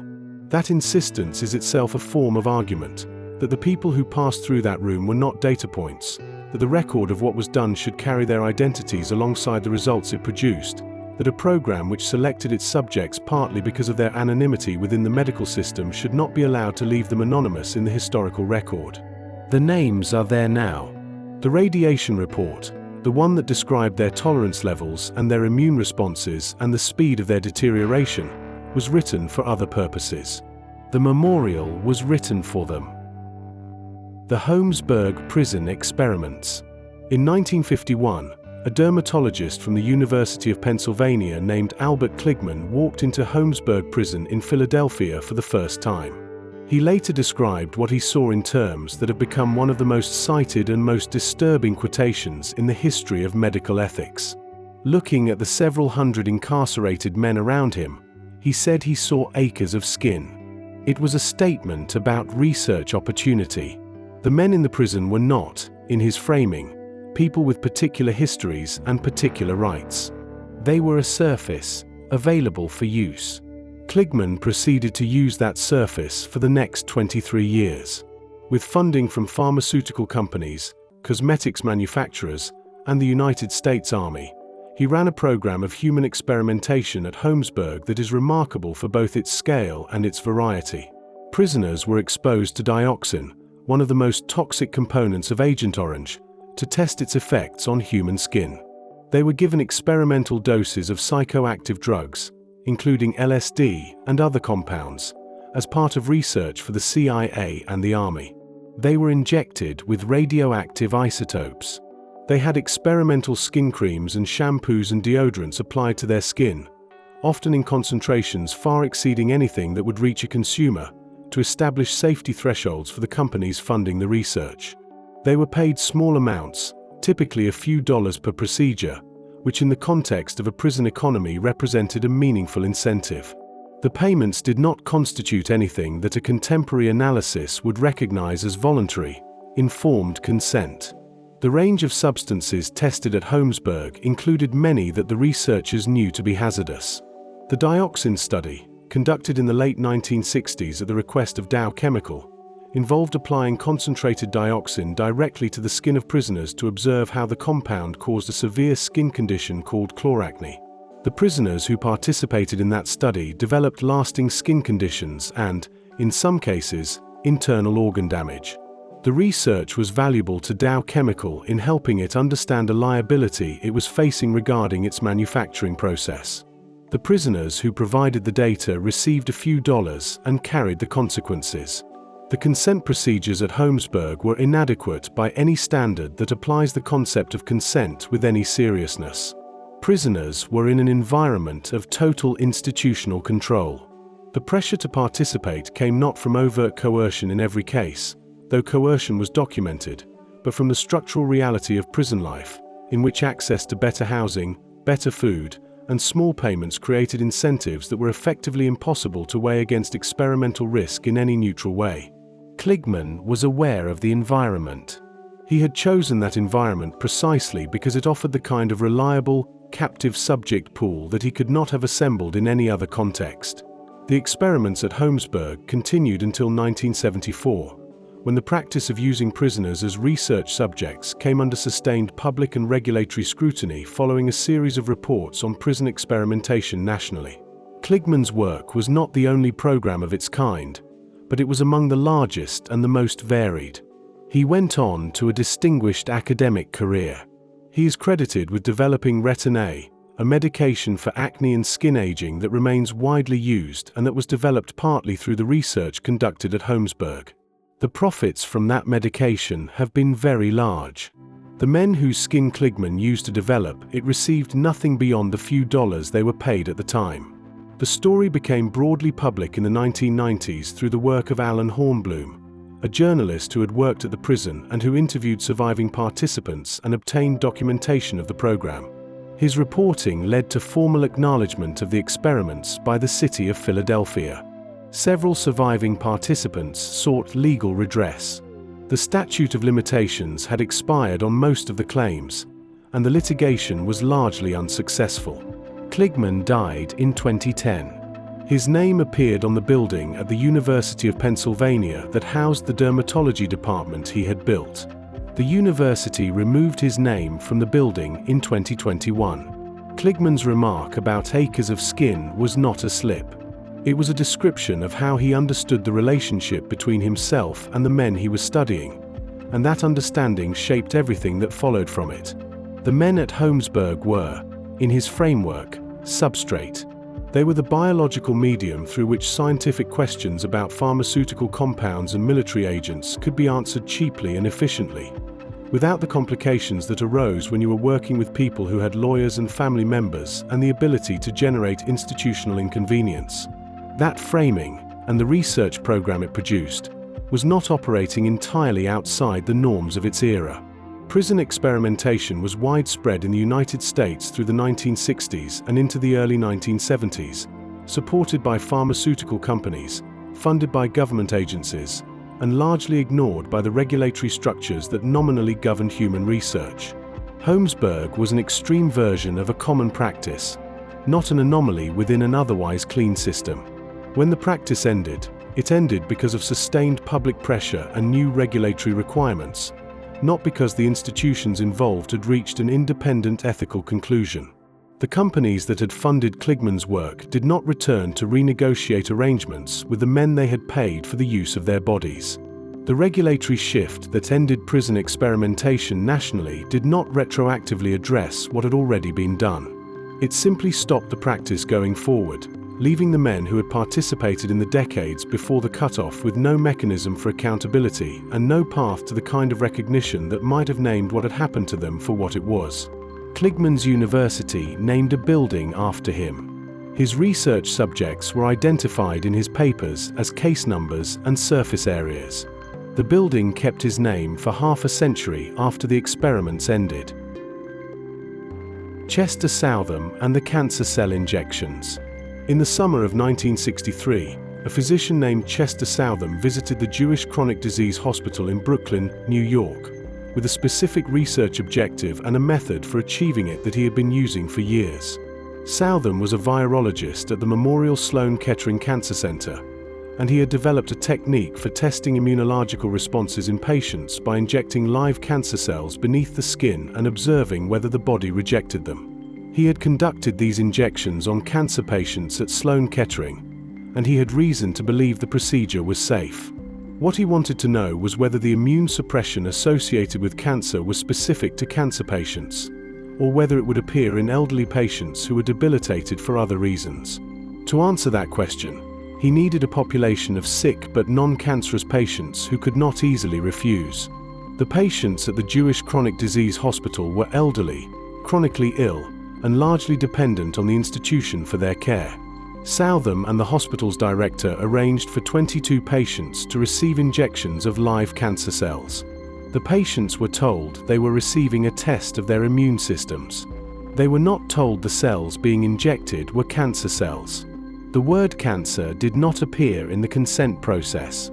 Southam had decided, as he later explained, that telling patients they were being injected with cancer would cause unnecessary fear, and that since the risk of actual tumor growth was very low, the omission was justified. He did not consider whether the patients themselves might have weighed the risk differently had they been given accurate information. 3 of the hospital's resident physicians refused to participate when they learned what was being injected. They were suspended by the hospital's director for their refusal. The suspensions did not go unnoticed. The The New York State Department of Health was notified, and an investigation followed. The Board of Regents of the state of New York ultimately revoked Southam's medical license on grounds of fraud, deceit, and unprofessional conduct. The license was restored after 1 year on a probationary basis. He continued his research career and later became president of the American Association for Cancer Research. The case mattered beyond Southam specifically because it surfaced in public at a moment when the question of what informed consent actually required was beginning to be asked with new urgency in American medicine. The Nuremberg Code had established the principle of voluntary consent in 1947. The Declaration of Helsinki, which applied those principles specifically to medical research, had been adopted in 1964, the year after the Southam case became public. The timing was not coincidental. The case provided a concrete illustration of what happened when the informed consent principle was treated as a bureaucratic formality rather than a substantive requirement. A researcher made decisions about what patients needed to know based on his own assessment of what they could handle, and removed from them the ability to make a genuine choice about their own bodies. The patients at the Jewish Chronic Disease Hospital who received the injections were not informed of the case afterward. Some of them likely never knew what had been done to them or that the incident had become a landmark in the history of medical ethics. The debate the case generated was carried on largely by physicians, ethicists, and regulators, in the professional register in which such debates occur, at a distance from the people whose experiences had made the debate necessary. What the case introduced into the medical ethics conversation that has remained there ever since is the question of who gets to decide what a patient needs to know. Southam had made that decision unilaterally, on the basis of a calculation about psychological impact that was not his to make. The patients in that hospital room had their own views about what risks they were willing to accept. They were never consulted. The injections were given, the study was completed, and the patients went on not knowing that the word cancer had been the word most relevant to what had just happened to them. The 3 doctors who refused to participate in Southam's injections deserve more attention than they typically receive in accounts of this case, because their refusal is one of the relatively rare instances in this entire series of people inside an institution recognizing what was being asked of them and saying no. They were not ethicists or regulators or journalists. They were resident physicians, junior members of the hospital staff, people with limited institutional power and significant professional exposure. When they were suspended for their refusal, the hospital's director was using that institutional power to enforce compliance with a protocol they had correctly identified as ethically unacceptable. The fact that their suspension eventually led to the investigation that led to Southam's license revocation does not diminish the courage of the original refusal. They said no before they knew it would work out. They said no at professional cost, in an environment that punished their refusal, because the thing being asked of them was wrong and they knew it was wrong and they were not willing to do it anyway. That kind of refusal is uncommon in the history of institutional medicine, and uncommon in the history of government-sponsored research more broadly. Most of the programs described in this series operated for years or decades without anyone inside them raising the alarm, not because the people involved were uniformly without conscience, but because institutions are very good at making the wrong thing feel like the normal thing, at absorbing ethical discomfort into professional routine, at making refusal seem like the unusual and costly act rather than the obvious one. The 3 doctors at the Jewish Chronic Disease Hospital found the line before the institution told them where it was. They paid a price for it. The price, in the end, was not as high as the price paid by the patients who received injections from someone who had already decided their informed consent was not necessary. Operation Ranch Hand and Agent Orange. Between 1962 and 1971, the United States military conducted one of the largest chemical warfare operations in history over the forests and farmland of South Vietnam. The program was called Operation Ranch Hand, and its primary instrument was a mixture of herbicides that became known collectively as Agent Orange. The stated purpose was military, to deny enemy forces the cover of jungle vegetation and to destroy the food crops that sustained combatants in contested areas. Approximately 20 million gallons of herbicides were sprayed over roughly 4.5 million acres of Vietnamese territory during the course of the operation. Agent Orange was a combination of 2 herbicides, and its manufacture introduced a contaminant called dioxin, specifically 2,3,7,8-tetrachlorobenzo-P-dioxin, known as TCDD, into the mixture. TCDD is among the most toxic compounds ever identified. Its effects on human health include cancer, neurological damage, immune system disruption, and severe developmental harm to fetuses and children exposed during critical periods of development. The manufacturers of the components of Agent Orange, including Dow Chemical and Monsanto, were aware before and during production that dioxin contamination was occurring. The military was aware. The decision was made to continue production and use anyway, because the operational value of the herbicide program was judged to outweigh the health risks, or because the health risks were not considered seriously enough to weigh at all. The people most immediately affected were Vietnamese civilians living in sprayed areas, Vietnamese combatants, and American military personnel who handled the herbicide or served in areas where it had been applied. None of these groups were informed of the dioxin contamination. The Vietnamese civilians had no capacity to refuse exposure. The American servicemen had no knowledge of what they were handling. Some of them loaded the spray aircraft by hand, worked in areas immediately after spraying, and drank water from sources in contaminated zones. They were not warned. When they began to develop cancer, neurological conditions, and the full range of other dioxin-related illnesses in the years after the war, the military and the Veterans Administration initially denied any connection between their service and their health. The denial lasted for years and was maintained through a combination of genuine scientific uncertainty, institutional reluctance to accept liability, and a classification of the relevant health data that made independent assessment difficult. Veterans who developed soft tissue sarcomas, non-Hodgkin's lymphoma, and other conditions associated with dioxin exposure were told their illnesses were not service-connected. The burden of proof was placed on the veterans rather than on the institution that had exposed them without their knowledge to a substance it knew was contaminated. The Agent Orange Act of 1991 finally established a presumptive service connection for a defined list of conditions associated with Agent Orange exposure, meaning veterans no longer had to prove individual causation for those specific diseases. The list of covered conditions has been expanded several times since, most recently in 2022.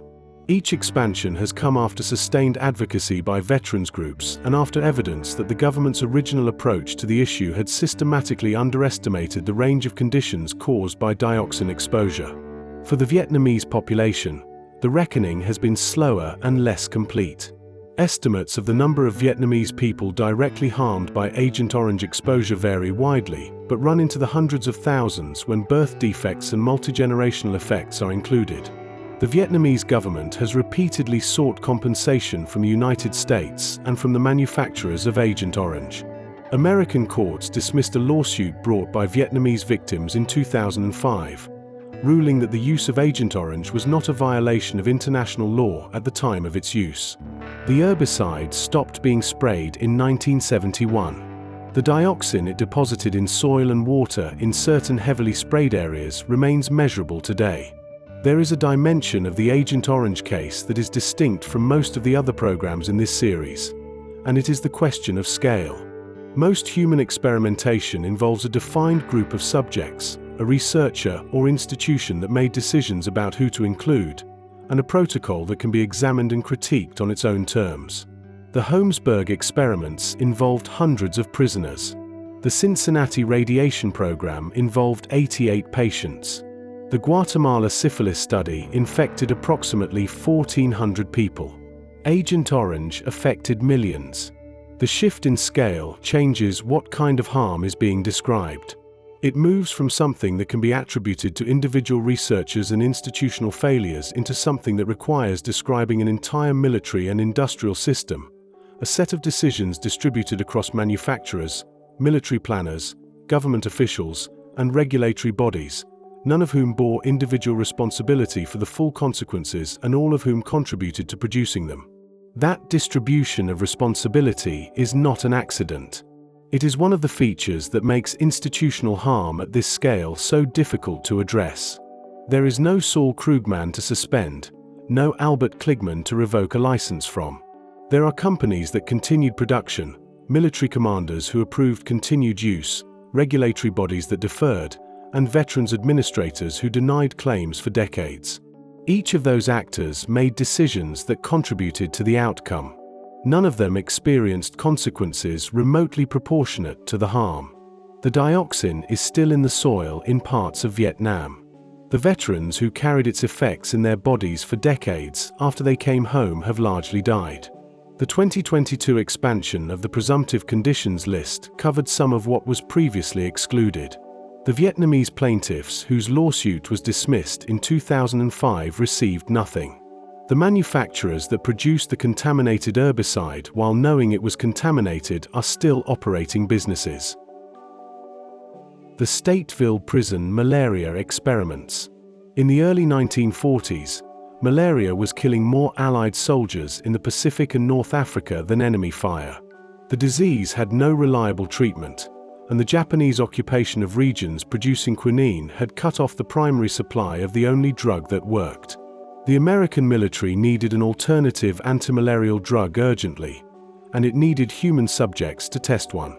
It found them at Stateville Penitentiary in Illinois, where researchers from the University of Chicago, led by Dr. Alf Alving, began deliberately infecting prisoners with malaria in 1944. The Stateville experiments were not conducted in secret. They were celebrated. Life magazine ran a photo spread on the program. Politicians praised the patriotic sacrifice of the prisoner volunteers. The men who agreed to participate were told, with varying degrees of accuracy, that their participation would help win the war and might favorably influence their parole hearings. Approximately 500 prisoners were infected over the course of the study, which ran until 1946. They were given live malaria parasites through the bites of infected mosquitoes and then subjected to various drug regimens to assess what worked and at what doses. Many experienced severe malarial illness. Some suffered lasting health effects. The question of consent at Stateville is genuinely complicated, in ways that distinguish it from some of the other cases in this series. The prisoners were not deceived about the nature of what was being done to them. They knew they were being infected with malaria. They knew the purpose was drug testing. The consent forms they signed, while not meeting modern standards, did describe the experiment in terms the participants could understand. What was absent was any realistic alternative to participation for men who had been told their parole prospects might improve if they volunteered, and who were living in an environment of total institutional control where the normal mechanisms for assessing risk and making free choices did not operate. The Stateville program was not the only wartime prison malaria study in the United States. Similar research was conducted at several other institutions across the country, involving hundreds of additional prisoners. The American experiments were conducted alongside malaria research being conducted by Nazi doctors on concentration camp prisoners in Europe. When the Nuremberg doctors' trial concluded in 1947 and the Nuremberg Code was written, the authors were partly responding to what German doctors had done in the camps, but they were also aware of what American researchers had done in the prisons. The Code's requirement of voluntary consent, explicit and absolute, was partly a response to the American experiments, a fact that American medical authorities found uncomfortable and that was not prominently featured in American accounts of the Code's origins. The long-term health effects experienced by Stateville participants were not systematically tracked after the study ended. The men who had been infected and treated, some of whom experienced recurring malarial symptoms for years, returned to the general prison population and eventually to the outside world without the kind of follow-up that would have allowed an assessment of lasting harm. The drug the study helped to develop, primaquine, became a standard antimalarial treatment and has saved many lives. This is not in dispute. What is also not in dispute is that the men at Stateville who provided the data for that drug's development were chosen partly because their institutional situation made them available in ways that free citizens were not, and that the celebration of their patriotic sacrifice did not extend to any serious examination of whether their sacrifice had been genuinely free. The Stateville case sits at an intersection that recurs throughout this series, between genuine scientific value and ethically compromised methods, between subjects who agreed in some meaningful sense and subjects whose agreement was structured by conditions that made disagreement practically impossible. The malaria research produced results that mattered. The question the Stateville case forces is whether those results could have been obtained without using prisoners, and if so, why prisoners were used. The answer that emerges from the historical record is that prisoners were used because they were convenient, because they were available in large numbers in controlled environments, and because the wartime context made the use of captive populations feel like a reasonable emergency measure rather than an ethical failure. There is one more layer to the Stateville story worth naming, and it concerns the relationship between the celebration of the experiments and the silence that followed. The Life magazine photographs, the newspaper praise, the political endorsements, all of that public recognition was directed at the program while it was running and while it served the purpose of demonstrating that Americans, even convicted criminals, were willing to sacrifice for the war effort. When the war ended and the immediate utility of that narrative disappeared, the celebration evaporated with it. The men who had participated went back to being prisoners, then eventually former prisoners, without any sustained institutional attention to what had happened to their health or what they were owed for their participation. The drug they had helped test went into production. The researchers who had conducted the study published their findings and moved on to other work. Alving continued his research career at the University of Chicago for decades afterward and was respected within his field. The prisoners who had hosted the mosquitoes are not credited in the scientific papers that reported the results of their infections.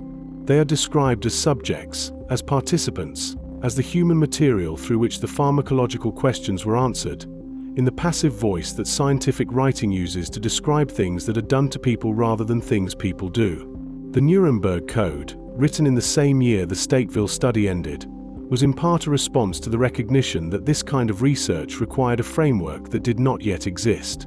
The code existed by 1947. What took considerably longer was the willingness of American institutions to apply it to American research, rather than treating it as a standard for what other countries had done wrong. The Aversion Project. In the South African Defence Force during the apartheid era, a military psychiatrist named Aubrey Levin ran a program that operated from approximately 1971 until the end of apartheid in 1989. Its purpose was the elimination of homosexuality from the military. Its methods included electric shock aversion therapy, chemical castration, and in some cases forced sex reassignment surgery.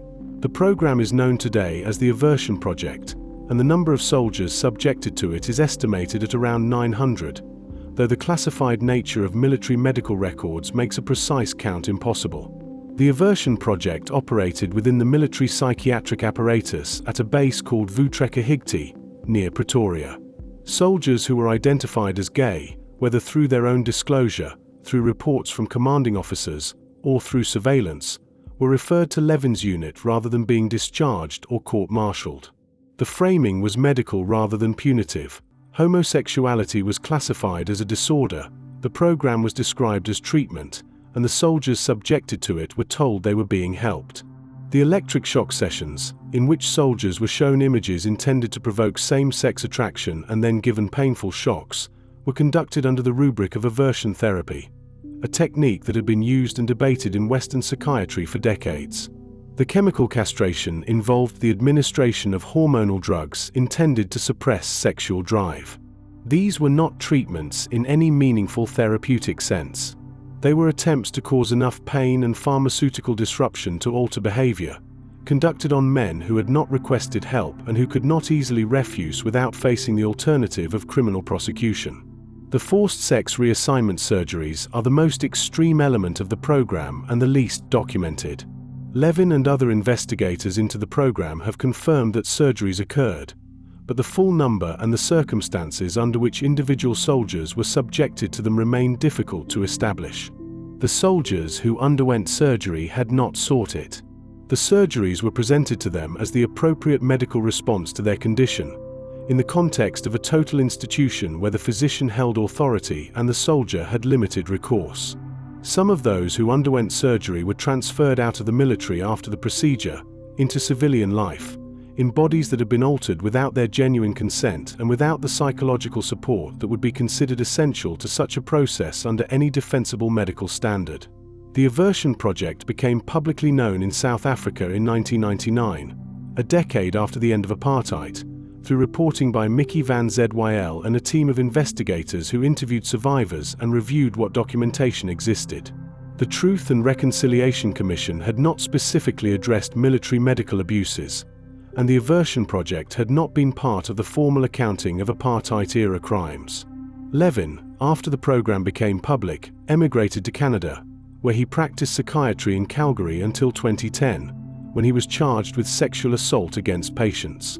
He was convicted in 2013 and sentenced to 5 years in prison. The conviction was for offenses committed in Canada, not for the Aversion Project. The survivors of the program have received no formal acknowledgement from the South African government, no compensation, and no comprehensive official accounting of what was done to them. Many of them live with the physical and psychological consequences of the treatments in silence, because the stigma attached to both homosexuality and to having been subjected to psychiatric coercion has made public disclosure difficult. The program operated for nearly 2 decades. It was conducted by a credentialed physician within a formal military medical structure. It was known to military command, and it remained hidden, in the specific sense of being unacknowledged and unexamined, for a decade after the system that produced it had ended.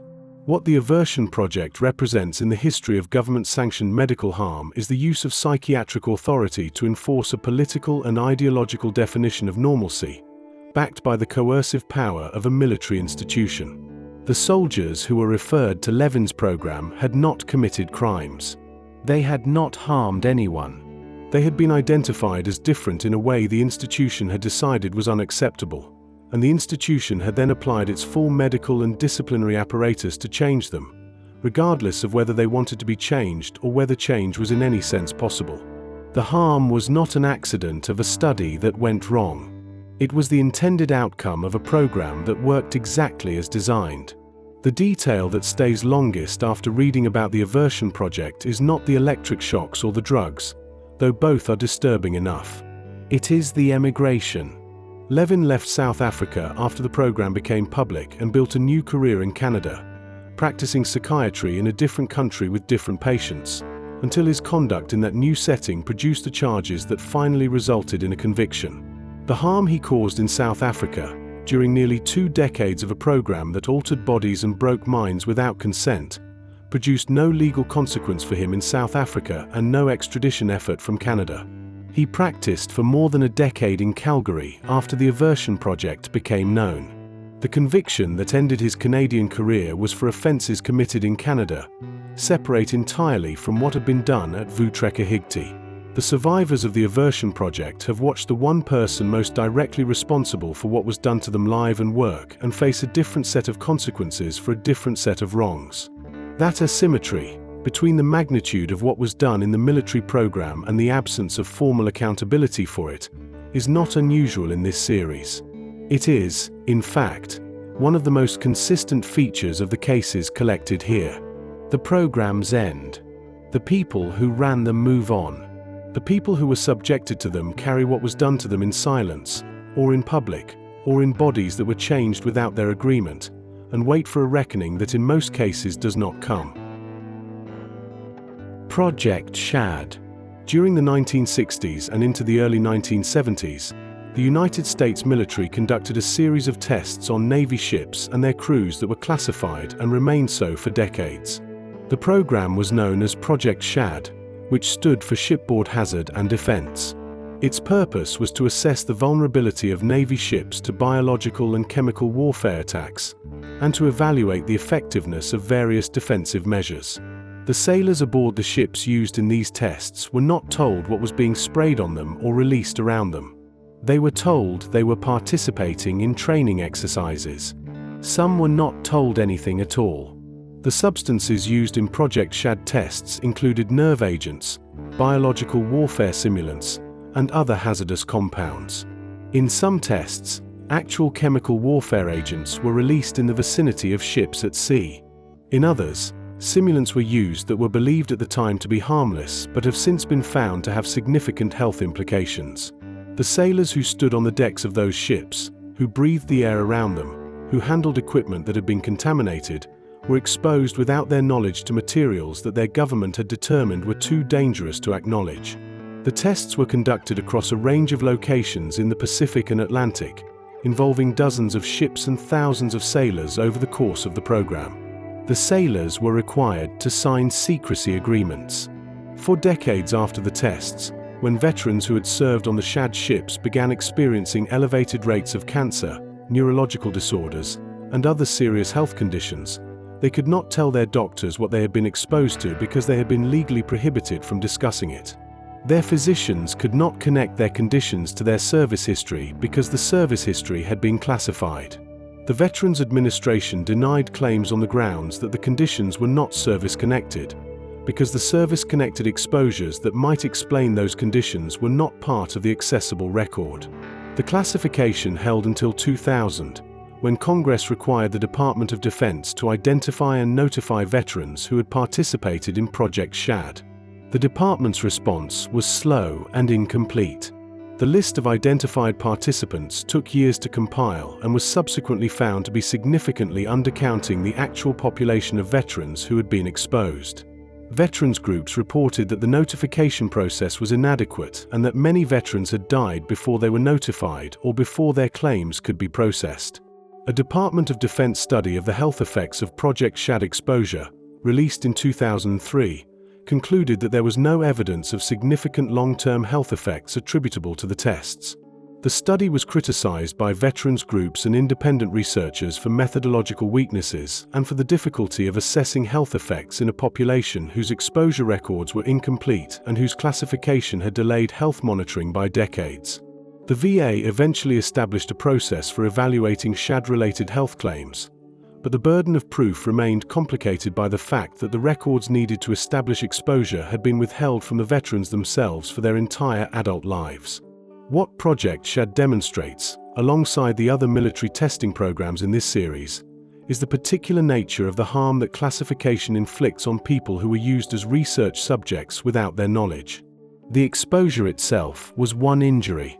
The classification was a second, compounding injury that prevented diagnosis, prevented appropriate medical care, prevented the documentation of health effects, and prevented the legal recognition of service-connected disability. The sailors on those ships were exposed to hazardous materials in the service of their country's military research program. They were then prohibited from knowing or saying what had happened to them. And when the classification was finally lifted, the decades of delayed care and denied claims could not be undone. There is a specific cruelty embedded in the structure of what Project SHAD did to the sailors who were exposed, and it is worth naming with some precision. When a person is harmed by something they knew about and agreed to, they carry the harm in a context that at least includes the memory of having made a choice. The harm is real, but the person understands its origin. When a person is harmed by something that was deliberately hidden from them, the harm arrives without a context they can access. They experience the symptoms, the diagnosis, the decline, without any knowledge of the cause. They cannot tell their doctors what to look for. They cannot make informed decisions about treatment. They cannot apply for the benefits that would acknowledge the connection between their service and their condition. They live, in effect, inside a medical mystery that was manufactured by the institution they served, maintained by a secrecy apparatus applied to their own bodies, and sustained until the classification was lifted, at which point many of them were already seriously ill or dead. The sailors who participated in Project SHAD did not choose to be research subjects. They chose to serve in the Navy. The distinction between those two things was not made available to them.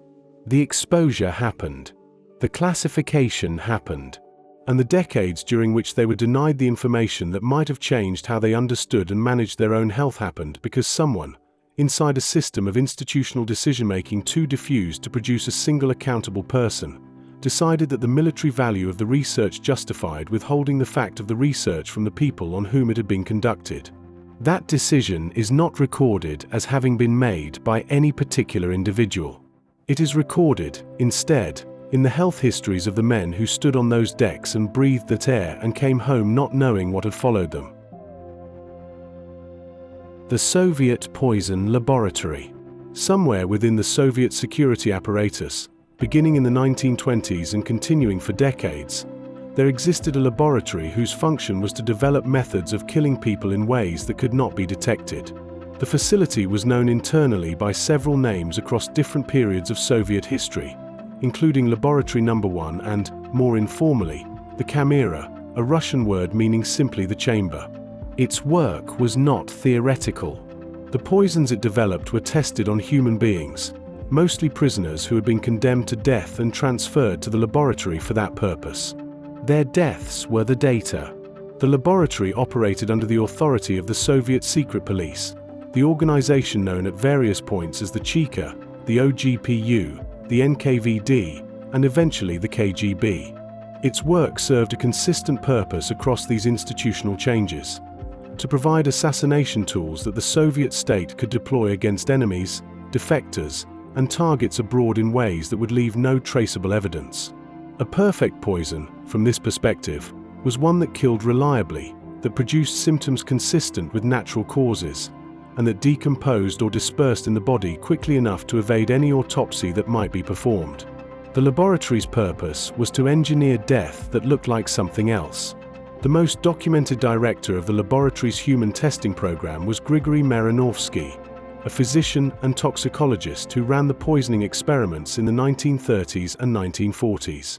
Marinovsky tested a range of substances on prisoners: mustard gas compounds, ricin, digitoxin, and various other agents, as well as experimental compounds developed specifically for the program.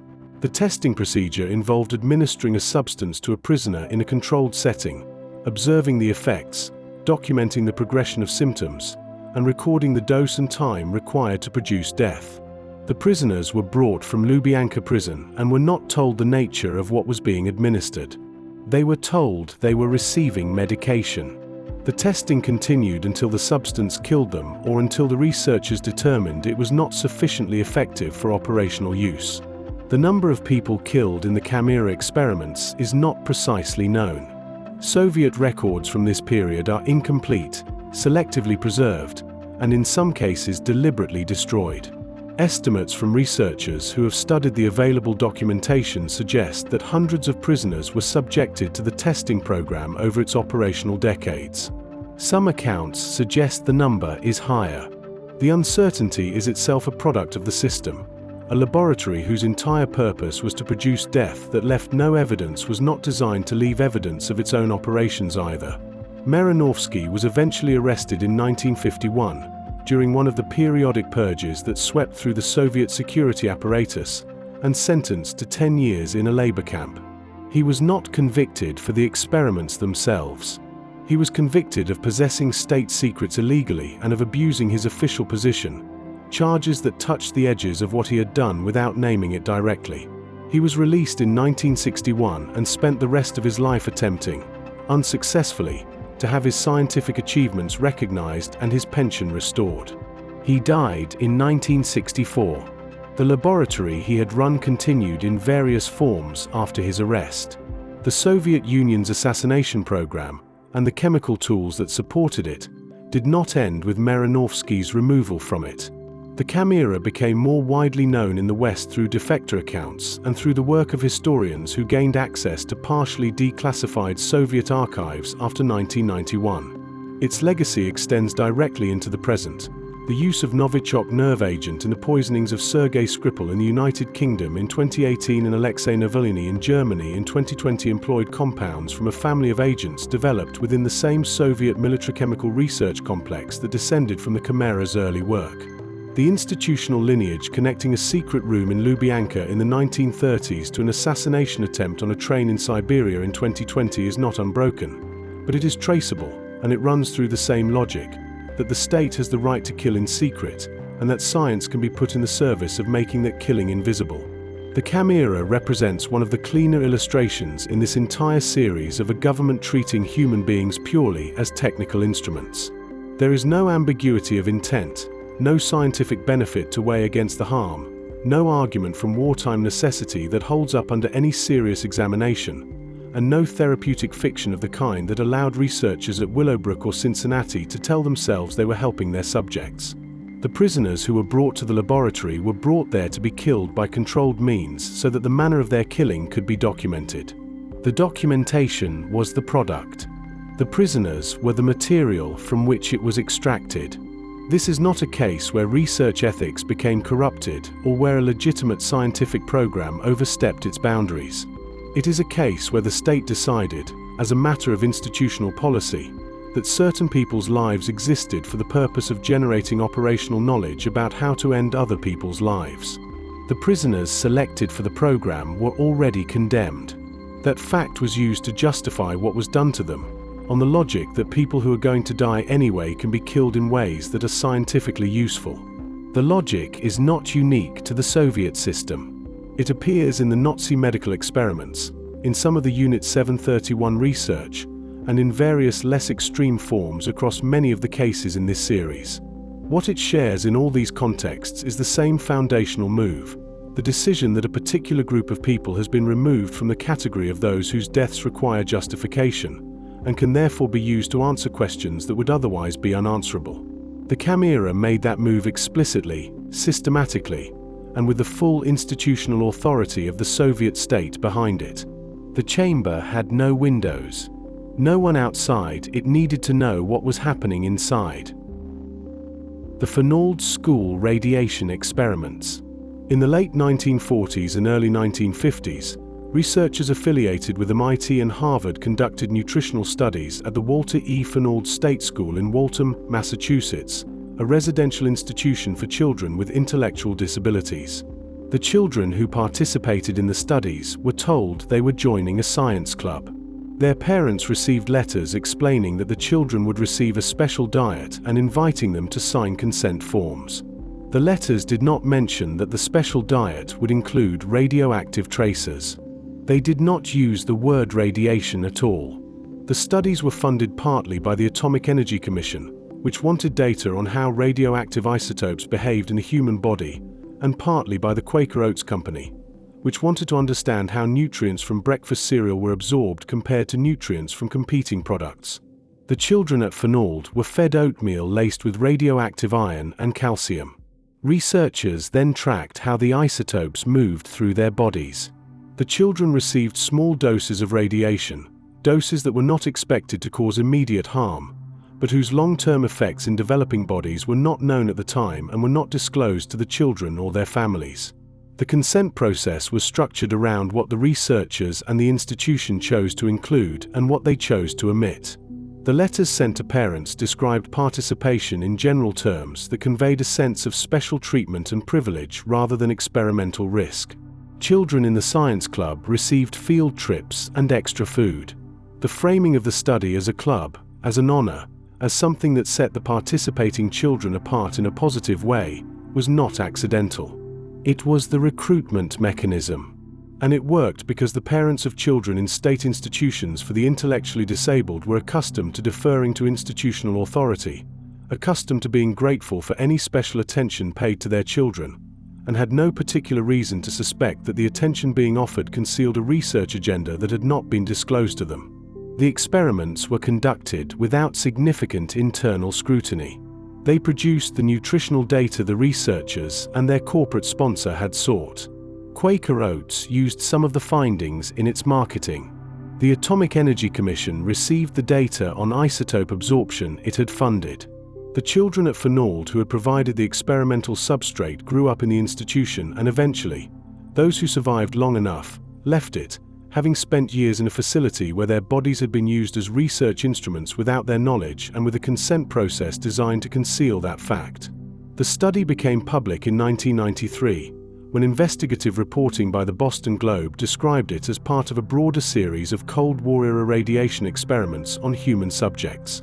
The disclosure prompted a presidential advisory committee, established by President Clinton, to investigate human radiation experiments conducted under federal funding during the Cold War. The committee's 1995 report documented the Fernald study alongside hundreds of other experiments, concluding that the consent processes in many cases had been fundamentally inadequate and that the selection of institutionalized, incarcerated, and otherwise vulnerable populations as research subjects had been a systematic pattern rather than a series of isolated failures. MIT and the Massachusetts Department of Mental Retardation eventually settled a lawsuit brought by surviving participants for approximately $1.85 million, distributed among 30 survivors. The settlement came nearly 50 years after the studies were conducted. The children who had been given radioactive oatmeal as members of a science club and who were still alive to receive the settlement were by then elderly, and most of them had spent their lives not knowing that their institution had participated in experiments funded by the government and a cereal company on the bodies of children who could not decline. The Quaker Oats dimension of the Fernald case is worth staying with for a moment, because it adds something to the picture that is easy to glide past. Most of the cases in this series involve government agencies or academic institutions or military programs, actors with at least a nominal public accountability structure, however poorly that structure functioned in practice. The Fernald study included a corporation. Quaker Oats wanted to know whether the nutrients in its oatmeal were absorbed more effectively than those in competing products, and it funded research on institutionalized children to get that answer. The children at Fernald eating radioactive oatmeal in the mornings were generating market research for a breakfast cereal company. This is not the most extreme element of the Fernald case, but it is one of the most revealing, because it shows how the infrastructure for conducting research on vulnerable populations without meaningful consent was available not only to national security agencies and Cold War weapons programs, but to ordinary commercial interests that simply needed a population that was captive, compliant, and administratively accessible. The institution provided all of that. The children provided the bodies. The company received the data. The government received the isotope absorption findings. The children received field trips and the memory of having been in a science club. None of them knew, for the next 4 or 5 decades, that the club had a sponsor and a purpose that no one had explained to them or to their parents. The Presidential Advisory Committee that reviewed the case in 1995 described the consent process as fundamentally deceptive. The committee's language was careful and measured, as such reports tend to be. What the language was describing, in the specific case of telling children they were joining a science club and not mentioning the radiation, was a lie delivered to people who were in no position to detect it and who had no reason to expect it from the institutions responsible for their care. Operation Plumbob. In the summer of 1957, the United States military conducted a series of nuclear weapons tests at the Nevada test site that would become known collectively as Operation Plumbob. It was the largest, longest, and most controversial nuclear test series ever conducted on American soil. Over the course of 5 months, 29 devices were detonated. Approximately 18,000 military personnel were present at various points during the tests, positioned in trenches, observation posts, and exercise areas at distances ranging from a few miles to several miles from the detonation sites. They were not there by accident. Their proximity to the blasts was deliberate. They were there to be observed. The military had been using nuclear tests as opportunities to study the effects of nuclear weapons on soldiers since the late 1940s. The question it wanted to answer was practical and urgent. Could infantry forces operate effectively in a nuclear battlefield? Could soldiers maintain unit cohesion, follow orders, and advance on objectives in the immediate aftermath of a nuclear detonation? To answer these questions, the military placed soldiers in positions where they would experience the effects of nuclear blasts, including the pressure wave, the thermal pulse, and the residual radiation, and then observed and evaluated their behavior. The soldiers were told they were participating in training exercises. Some were told they were testing equipment. The full nature of what they were being exposed to, and the extent to which their exposure was the subject of measurement and documentation, was not disclosed to most of them. In some exercises, soldiers were marched into areas that had been subjected to nuclear detonation within hours of the blast, to assess their ability to occupy and hold territory under radiologically contaminated conditions. They moved through ground that was still warm. They breathed air that had been irradiated. They were equipped with dosimeters that were supposed to measure their individual radiation exposure, but the dosimetry records from Operation Plumbob were later found to be incomplete and in some cases unreliable. The soldiers who participated in these maneuvers were not informed of their measured exposure levels at the time, and in many cases the records needed to reconstruct those levels were either unavailable or had been lost or destroyed by the time the veterans began seeking medical documentation decades later. The health consequences for the military personnel exposed during Plumbob and the broader atmospheric nuclear testing program became a significant political issue in the late 1970s and 1980s, as veterans and downwind civilian communities reported elevated rates of cancer and other radiation-related conditions. The government's position for most of this period was that the exposures had been within safe limits and that the health conditions reported by veterans were not demonstrably connected to their service. This position was contested by veterans groups, by independent researchers, and eventually by congressional investigations that found the radiation protection standards applied during the tests to have been inadequate and the dose records to be insufficiently reliable to support the confident reassurances that had been offered. The Radiation Exposure Compensation Act, passed in 1990 and amended several times since, established a compensation framework for certain groups affected by atmospheric nuclear testing, including some categories of military participants and downwind civilian communities. The process of qualifying for compensation was complex, required documentation that many veterans did not possess, and covered a defined list of conditions that critics argued was too narrow to capture the full range of radiation-related illness. Veterans who had participated in Plumbob and could not document their specific exposures, or whose conditions did not appear on the covered list, remained outside the compensation framework. The 18,000 soldiers who were present at Operation Plumbob had signed up to serve in the military. They had not signed up to stand in trenches while nuclear weapons were detonated nearby and then marched through the resulting fallout zones so that researchers could observe their behavior. The distinction between those two things was not presented to them clearly. They were told this was training. Some of them believed it was training until the cancers arrived, and then they spent years trying to prove, against institutional resistance, that what had been done to them had a name. Operation Plumbob sits within a larger pattern of nuclear test series conducted throughout the 1950s at the Nevada test site, all of which involved military personnel in roles that ranged from passive observers to active participants in post-detonation exercises. Taken together, these tests exposed somewhere between 200,000 and 400,000 American military personnel to nuclear detonations during the atmospheric testing era, which ended with the Limited Test Ban Treaty in 1963. The Plumbob series is the largest single instance within that broader program, but the program as a whole represents a scale of uninformed human exposure to radiation that has few parallels in the history of government-sanctioned experimentation. The soldiers who participated were not selected because they were expendable in the way that prisoners or institutionalized patients were selected in other programs.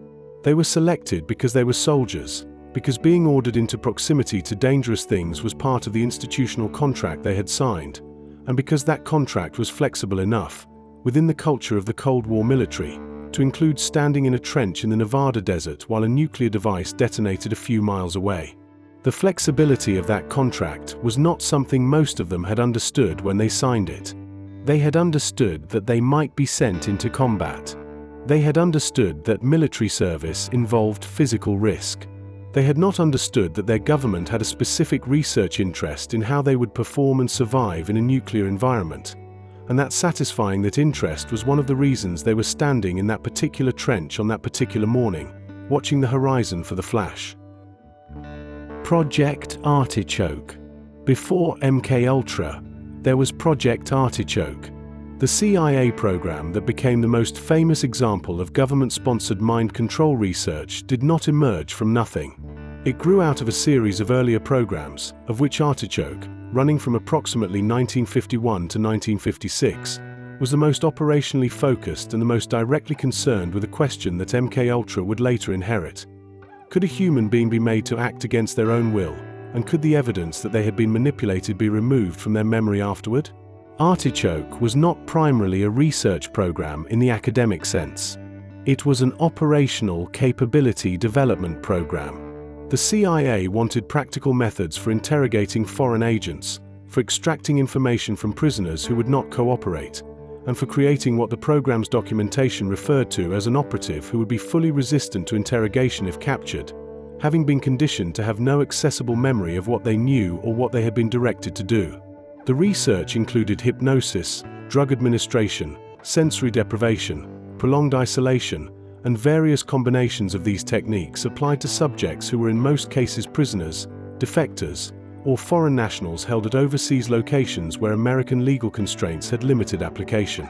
The question that defined Artichoke at its most extreme was whether a person could be programmed to carry out an act, including violence, without any conscious awareness that they were acting under direction and without any subsequent memory of having done so. This was the scenario that later popular culture would describe as a Manchurian candidate, a person turned into an instrument for purposes they could not themselves detect or later recall. The documentary record from Artichoke, What Survived the 1973 Destruction of MKUltra Files, includes references to experiments specifically designed to test whether this kind of deep behavioral programming was achievable. The results of those specific experiments are not fully documented in what remains.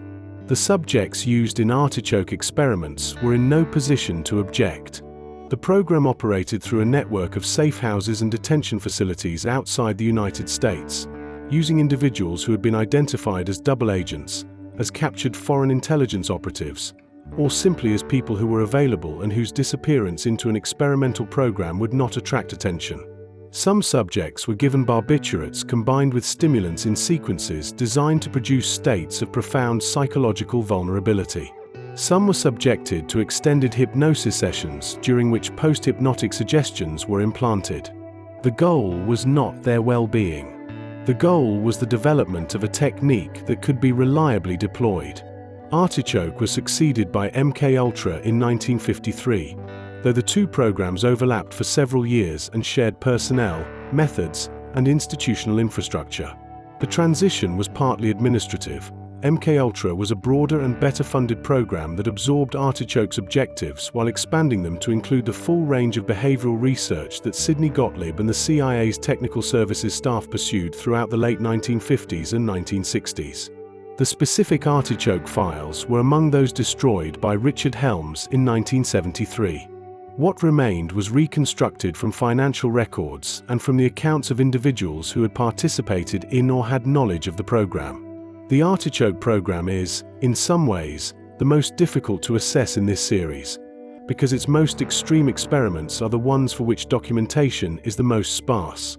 What the available record shows is a program that was explicitly designed to override human will and erase human memory, that operated on subjects who had no ability to consent or refuse, and that was willing to use any combination of chemicals, psychological techniques, and physical conditions that appeared to move toward its objectives. What the missing record may have contained is unknowable. The files were burned because the people who burned them understood that what was in them could not be defended publicly. That understanding is itself a form of testimony about what the program was. There is a question that the Artichoke documentation, fragmentary as it is, keeps returning to, and it is worth sitting with because it is different from the questions raised by most of the other programs in this series. The question is not whether the experiments caused harm. They did, and the harm was intentional, because the subjects were people whose resistance the program was specifically trying to overcome. The question is whether what the program was attempting was even possible. Was it genuinely trying to produce a person who had been so thoroughly conditioned that they would act against their own interests and have no subsequent memory of it? And if it was, how close did it get? The answer the surviving documentation suggests is that the program's ambitions substantially exceeded its achievements. Reliable behavioral programming of the kind the Manchurian candidate scenario describes does not appear to have been achieved. The techniques that were developed, the drug combinations, the hypnotic induction methods, the sensory deprivation protocols, were effective at producing psychological vulnerability, disorientation, and susceptibility to suggestion, but not at producing the kind of deep, durable, amnesia-protected behavioral control that the program had been designed to create. The program failed at its most extreme objectives. This is not reassuring in any simple way. The failure to achieve a particular capability does not retroactively justify the attempt to achieve it, and the people who were subjected to Artichoke's methods while the program was discovering the limits of what those methods could do bore the cost of that discovery without any benefit and without any knowledge of what was being done to them or why. The program ended. The files were burned. The subjects, whoever they were, wherever they are, carry whatever was done to them in their bodies and their memories, or in the absence of memories that the program may have succeeded in removing even if it failed at everything else it was trying to do. The Vipe Home Dental Experiments. Between 1945 and 1955, a group of Swedish researchers conducted a series of dietary experiments at Vipe Home, a large institution for people with severe intellectual disabilities near Lund. The research question was straightforward and genuinely important. What was the relationship between sugar consumption and tooth decay?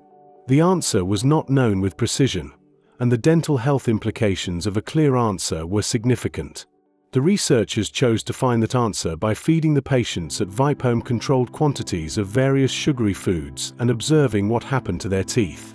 Over the course of a decade, they systematically destroyed the dental health of hundreds of people who could not understand what was being done to them or why. The experimental design involved different patient groups receiving different dietary interventions. Some patients were given large quantities of toffee and other sticky confections specifically engineered to adhere to teeth and maximize the conditions for caries development. The confections were fed to patients at various intervals and in various quantities to test hypotheses about frequency of exposure and sugar concentration. The patients who received the stickiest, highest sugar treatments experienced rapid and severe dental decay. Some lost most or all of their teeth over the course of the experiment. The researchers measured, documented, and analyzed the decay as it progressed. The patients experienced it. The Swedish Sugar Foundation and elements of the Swedish confectionery industry contributed funding to the research. The involvement of commercial interests in a study that was producing precise data about exactly how their products damaged human teeth created an obvious tension that was not prominently discussed at the time. The research was positioned as dental science. It was also, simultaneously, generating data that would eventually be used to argue for dietary restrictions on sugar. Data that the sugar industry had an interest in understanding, in some cases, in shaping how it was communicated. The Vipe Home study produced findings that became foundational to dental public health. The evidence it generated about the relationship between sugar frequency, sugar texture, and caries formation was robust and has been substantially confirmed by subsequent research conducted under ethical conditions. The recommendation that children should limit sugary snacks between meals, a recommendation that appears in dental health guidance around the world, is grounded in part in findings that were obtained by feeding institutionalized patients with intellectual disabilities engineered candy until their teeth decayed. The knowledge is real. The method for obtaining it was not defensible. The experiments were not publicly known in Sweden until the 1990s, when historical research brought them to light. The disclosure prompted significant public debate in Sweden about medical research ethics and about the treatment of institutionalized populations during the post-war period. A government investigation reviewed the study and concluded that the subjects had not given meaningful consent, that the experiment had caused documented and serious harm, and that the scientific benefit did not retroactively justify the methods used. The Swedish government eventually issued a formal acknowledgement of the harm done at Vipe Home.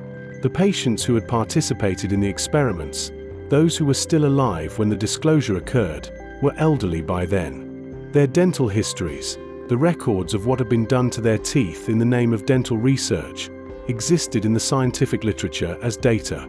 They existed in the patients' mouths as the lasting consequences of having been enrolled in a study that treated their bodies as research material during years when they had no capacity to object and no one in a position of authority who was obligated to object on their behalf. The Vipe Home experiments are sometimes described as a product of their era, a time when the boundaries of research ethics had not yet been drawn with the precision they would later acquire. This framing is partially true and mostly insufficient. The researchers at Vipe Home were not operating in a vacuum. They were operating in a country with functioning medical institutions, legal protections for citizens, and professional norms that would have recognized the coercion of people with severe intellectual disabilities as ethically problematic had anyone chosen to apply those norms to this population. The choice not to apply them was not a failure of available knowledge. It was a failure of will, or more precisely, a decision that the population in question did not require the same protections as others. That decision was made by individuals, approved by institutions, and funded by organizations that knew the experimental population was institutionalized and could not refuse. The Swedish sugar industry, which co-funded the Vipome study, had a financial interest in the findings, that sugar caused decay only under certain conditions of frequency and consistency, were used for years to moderate concerns about confectionery consumption. The residents of Vipome got the cavities. The sugar industry got the data. When Sweden began to reckon with what had happened, decades after the experiments concluded, the reckoning was incomplete. No criminal charges were filed.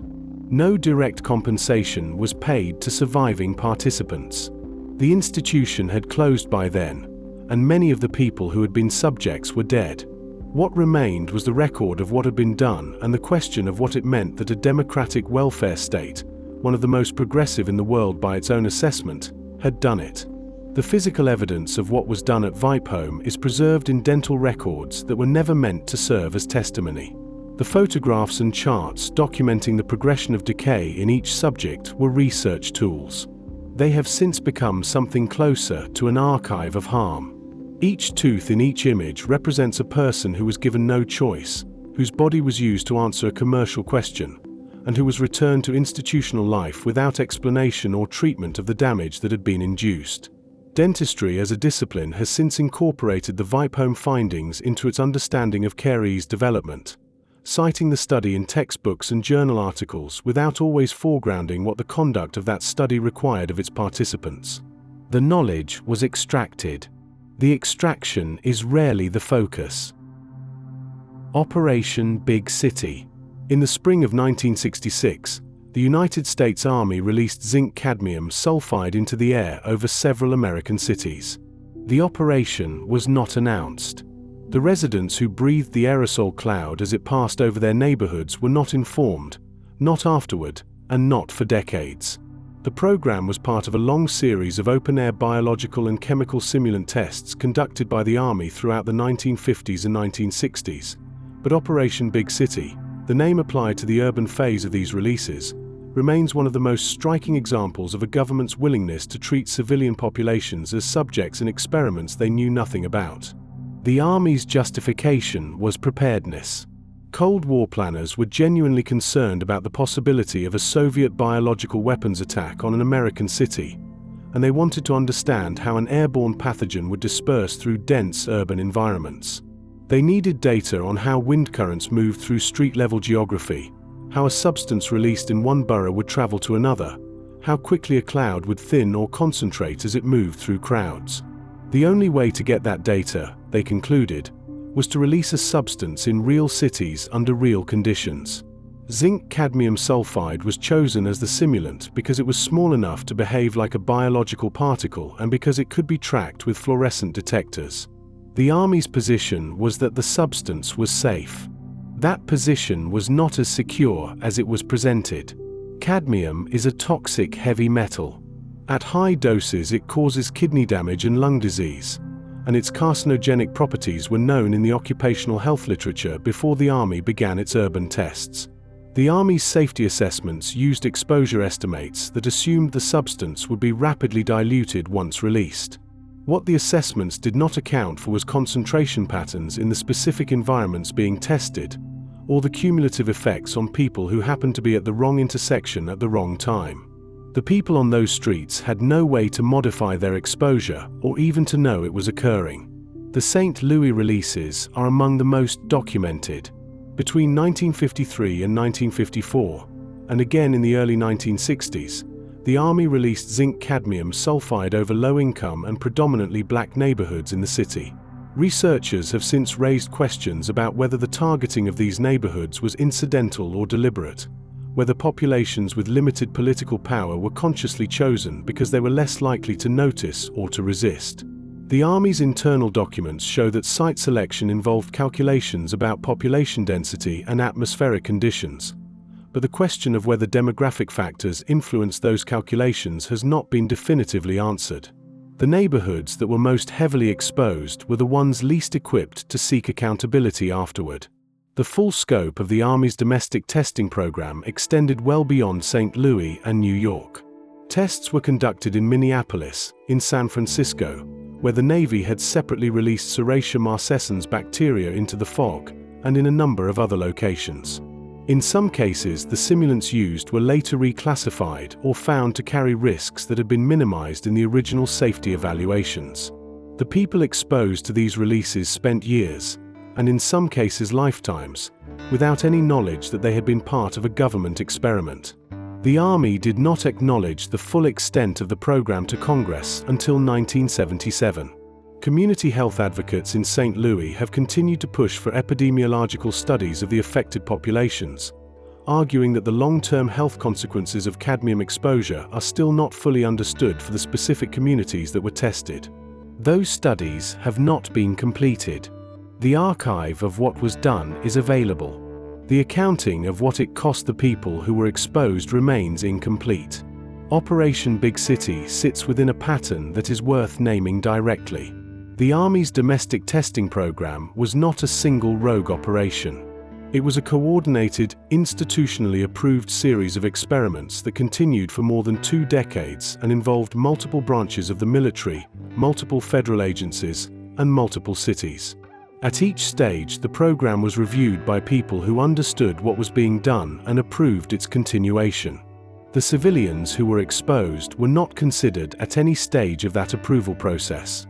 They were not stakeholders. They were terrain. This is the precise meaning of the phrase unwitting subjects as it appears in military research documentation from this period. People whose presence in a given area made them useful to an experiment they did not know was occurring, whose bodies registered the effects of that experiment without their knowledge, and who had no recourse because they had no information. The classification of the program was not primarily designed to protect national security in the conventional sense. It was designed to prevent the people who had been exposed from knowing they had been exposed, because knowledge would have created liability and resistance. Openness would have ended the program. Secrecy was not incidental to the operation. It was the operating condition that made the operation possible. That calculus, that the consent of the governed was less important than the data the governed could provide without their consent, was not unique to one administration or one branch of the military. It was, for a period of roughly 20 years, standard operating procedure for domestic testing in the United States. What has never been provided to the communities exposed during Operation Big City, or during any of the related domestic aerosol tests, is a systematic health follow-up. The Army has acknowledged what was released, where, and approximately when. What it has not done is connect those releases to the individuals who were present, track their health outcomes over time, or produce the kind of longitudinal data that would allow affected residents to know whether the exposure contributed to any specific illness. That gap is not accidental. Data of that kind would transform the abstract acknowledgement of wrongdoing into actionable evidence of harm, and the government has shown no appetite for that transformation. The San Antonio Contraceptive Study. In 1969, a clinical study began at a family planning clinic in San Antonio, Texas. The subjects were poor Mexican-American women who had come to the clinic seeking contraception. Some of them received oral contraceptive pills. Others received placebos. None of them were told that placebos were part of the study. All of them were told they were receiving medication to prevent pregnancy. 10 of the women in the placebo group became pregnant during the trial. They had sought contraception and been given sugar pills by researchers who wanted to study the side effects of oral contraceptives under conditions where the control group's experiences would not be contaminated by the psychological expectation of protection. The study was conducted by Dr. Joseph Goldziher, a researcher at the Southwest Foundation for Research and Education.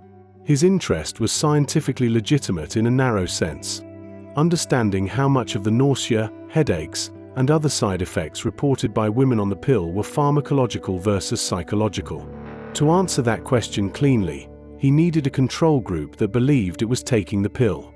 That design requirement was, in his framing, what made the deception necessary. He did not appear to view the pregnancies that resulted as a disqualifying outcome. They were, in the terminology of the study, an expected risk of the experimental protocol. The women who became pregnant had not accepted that risk. They had come to a clinic specifically to avoid pregnancy. Many of them were managing difficult economic circumstances, raising children in households with limited resources, and making choices about their reproductive lives with the specific intention of maintaining control over the timing and number of their children. The study removed that control from them without their knowledge, in the service of a research question that could have been designed differently, or not conducted at all. The ethical problems with the San Antonio contraceptive study were identified almost immediately after it was published.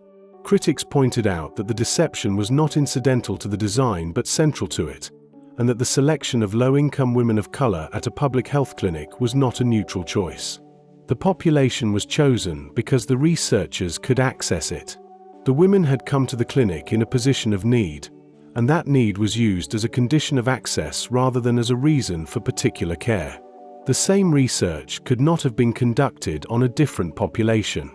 Women with private physicians and greater social power would have had greater ability to seek information, ask questions, and decline participation if they had understood what was actually being offered to them.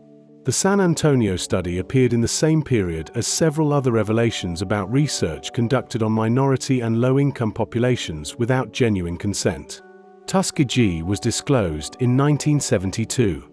The Guatemala syphilis experiments would not be fully public for decades, but the pattern was already becoming visible to critics who looked at who was being enrolled in what kinds of studies and what was being withheld from them. The common thread was not random.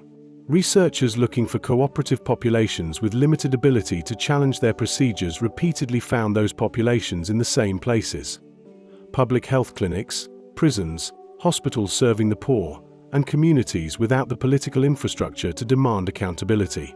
The San Antonio study is one of the clearest documented examples of that pattern applied to reproductive medicine, a field in which questions of bodily autonomy and informed consent carry particular weight.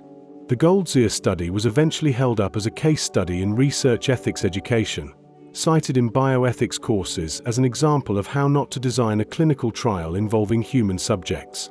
That use of it is worth examining. Making a historical example into a teaching case can serve as a way of containing it, of treating the failure as resolved, the lesson as learned, the problem as belonging to a prior era of less rigorous practice. The more uncomfortable reading of the San Antonio contraceptive study is that it was not an aberration. It was a fairly routine expression of assumptions about who counted as a full research subject deserving of accurate information, and those assumptions did not disappear when journal editors began asking harder questions about consent. They shifted into less visible forms. The women in that San Antonio clinic were failed not only by one researcher's decision to deceive them, but by every institutional layer that reviewed and funded the study without raising an objection: the ethics committees, the funders, the journal that published the results. Each of those layers reflected the same judgment, that the population in question could be studied under conditions that would have been rejected for a more privileged group. The pregnancies that resulted were the concrete, physical consequence of that collective judgment, carried in the bodies of women who had specifically come to the clinic to prevent them. No compensation was ever offered to the women who became pregnant. No formal apology was issued. The study remains in the literature, cited, discussed, and taught, while the women who participated without their knowledge remain unnamed in the record of what was done. It is also worth noting what the study produced in terms of published knowledge, and what that knowledge cost. Guatemala's findings on placebo effects in oral contraceptive side effect reporting were real findings. They contributed to a clearer understanding of how psychological expectation shapes reported symptoms, information that has since informed how clinical trials are designed and how side effect profiles are interpreted. That knowledge exists. It is in the literature. It was built on the deception of women who had sought help and received a lie. The question of whether that knowledge could have been obtained another way, or whether the value of the knowledge justified the means of obtaining it, was never formally answered. It was never formally asked, at the time, by anyone with the authority to stop the study.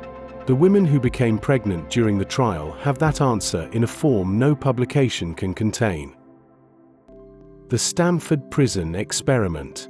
In August 1971, 24 college students were recruited for a psychological study at Stanford University. They were screened for mental health and divided randomly into two groups, guards and prisoners. The study was scheduled to last 2 weeks. It was stopped after 6 days. What happened in that basement corridor in the Jordan Hall Psychology Building has been discussed, cited, and debated for more than 50 years, and the discussion has never fully settled, because the Stanford prison experiment raises questions that do not resolve cleanly. It is not simply a story of what people do when given power over others. It is also a story of what researchers do when they become too invested in what their experiment is producing. Philip Zimbardo, the psychologist who designed and ran the study, assigned himself the role of prison superintendent. That decision, which might seem like a minor administrative choice, turned out to be one of the most consequential aspects of the entire experiment. By positioning himself inside the simulation as an authority figure rather than outside it as an observer, Zimbardo became a participant in the dynamics he was supposed to be studying. His investment in the experiment's continuity, his interest in seeing it run long enough to produce meaningful data, shaped the decisions he made when participants showed signs of distress. He did not stop the experiment when a prisoner had a breakdown. He stopped only when a colleague who was not embedded in the simulation looked at what was happening and told him that it had to end. The guards in the study, ordinary college students who had tested as psychologically normal, rapidly adopted authoritarian behaviors. Within hours, they were waking prisoners in the middle of the night for arbitrary roll calls. Within days, some of them were using sleep deprivation, humiliation, and psychological pressure as tools of control. Not all guards behaved this way. Some resisted the role and treated prisoners with basic decency. But a significant portion escalated in ways that none of the participants had predicted or, in many cases, later fully explained. The experiment seemed to confirm what Zimbardo wanted to demonstrate, that situational factors, not individual character, drive behavior in institutional settings. Power, he argued, corrupts regardless of who holds it. The prisoners, who were not told exactly what the study would involve, deteriorated more quickly than the guards escalated. Several had to be released early because of emotional distress. One went on what the study documentation called a hunger strike. Another was described as suffering a breakdown. In the original report, these responses were framed as evidence of how thoroughly the participants had internalized their roles. In later accounts, including those given by the participants themselves, they were described as genuine suffering that the research team had a responsibility to stop and did not stop quickly enough. The replication problem came decades later, when researchers attempted to examine the original data and interview participants more carefully. The picture that emerged was more complicated than the famous version. Some guards reported that they had been explicitly encouraged by Zimbardo and his team to be tough, to maintain order, to not let prisoners get away with anything. Rather than spontaneous situational corruption, there was coaching. Some of the behaviors that became the experiment's most cited evidence turned out to have been prompted. The experiment that had shaped a generation of thinking about human nature, that had appeared in nearly every introductory psychology textbook, had procedural problems serious enough to undermine the conclusions it was used to support. This does not mean nothing real happened in that corridor. People suffered. The emotional experience of participants, both guards and prisoners, was genuine. But the scientific claim that the study proved how institutions transform individuals rested on data that was more managed and less controlled than the published account suggested. The Stanford prison experiment remained in the curriculum long after those problems were documented, taught as established fact to students who were not told about the methodological disputes surrounding it. The Stanford prison experiment's legacy is inseparable from the way it was packaged and distributed. Zimbardo was an exceptionally skilled communicator, and the study's story, the clean moral about ordinary people corrupted by institutional roles, was one that translated easily into lectures, textbooks, and eventually a feature film. The narrative had the structure of a fable. It offered a simple, disturbing lesson that felt important and true. The problem is that the most influential scientific claims are often the ones most resistant to revision, because revision requires dislodging a story that has already been internalized as fact by millions of people. Psychology educators who had taught the Stanford prison experiment as a cornerstone of situationist theory for decades faced an uncomfortable choice when the methodological critiques became serious: acknowledge that what they had been teaching was built on compromised ground, or continue teaching it with caveats that most students would not retain. Many chose something in between, continuing to assign it while adding footnotes that did not change the central impression the study created. The participants who had suffered genuine distress during those 6 days received no particular acknowledgement in any of this. The ethical failures of the study, the inadequate screening, the failure to stop when participants showed breakdown, the blurring of researcher and authority figure, were noted in bioethics discussions but did not result in any formal institutional reckoning with what had been done to the people who had signed up for what they were told was a study of prison life. They had been deceived about the nature and intensity of what they would experience, and that deception was compounded by years of being discussed as data points in a study whose conclusions were still being debated. The Pellagra cover-up. Between 1906 and 1940, Pellagra killed more than 100,000 people in the American South and left hundreds of thousands more with severe, chronic illness. The disease caused a distinctive pattern of symptoms: dermatitis, diarrhea, dementia, and, in advanced cases, death, that clustered in poor communities, particularly in mill towns and among sharecroppers living on diets dominated by corn. For most of those 4 decades, the United States Public Health Service knew, or had strong reason to know, that pellagra was a nutritional deficiency. The evidence was available. The cure was simple and cheap. The public was not told. Joseph Goldberger, a public health service physician, had established by 1915 that pellagra was caused by a dietary deficiency rather than an infectious agent. He demonstrated this in a series of studies, including one in which he and his colleagues deliberately ingested material from pellagra patients to prove the disease was not contagious, and he produced evidence that improving diet eliminated the disease in affected populations. His findings were presented to medical authorities. They were largely ignored. The dominant belief in the South, held by both physicians and public health officials, was that pellagra had a germ cause. Accepting a dietary explanation would have meant accepting that the poverty and food insecurity driving the disease were public health problems requiring structural intervention, not individual medical treatment. The resistance was not purely scientific. It was economic and political. Acknowledging that pellagra was caused by the diet typical of poor Southern workers would have been an indictment of the agricultural and industrial systems that produced that diet. Mill owners, plantation operators, and local politicians had no interest in a public health campaign premised on the inadequacy of what their workers were eating. The federal government, navigating relationships with Southern political interests that it needed for other legislative purposes, moved cautiously. Goldberger's findings were published.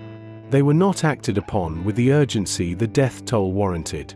Goldberger died in 1929, still fighting for recognition of his nutritional theory.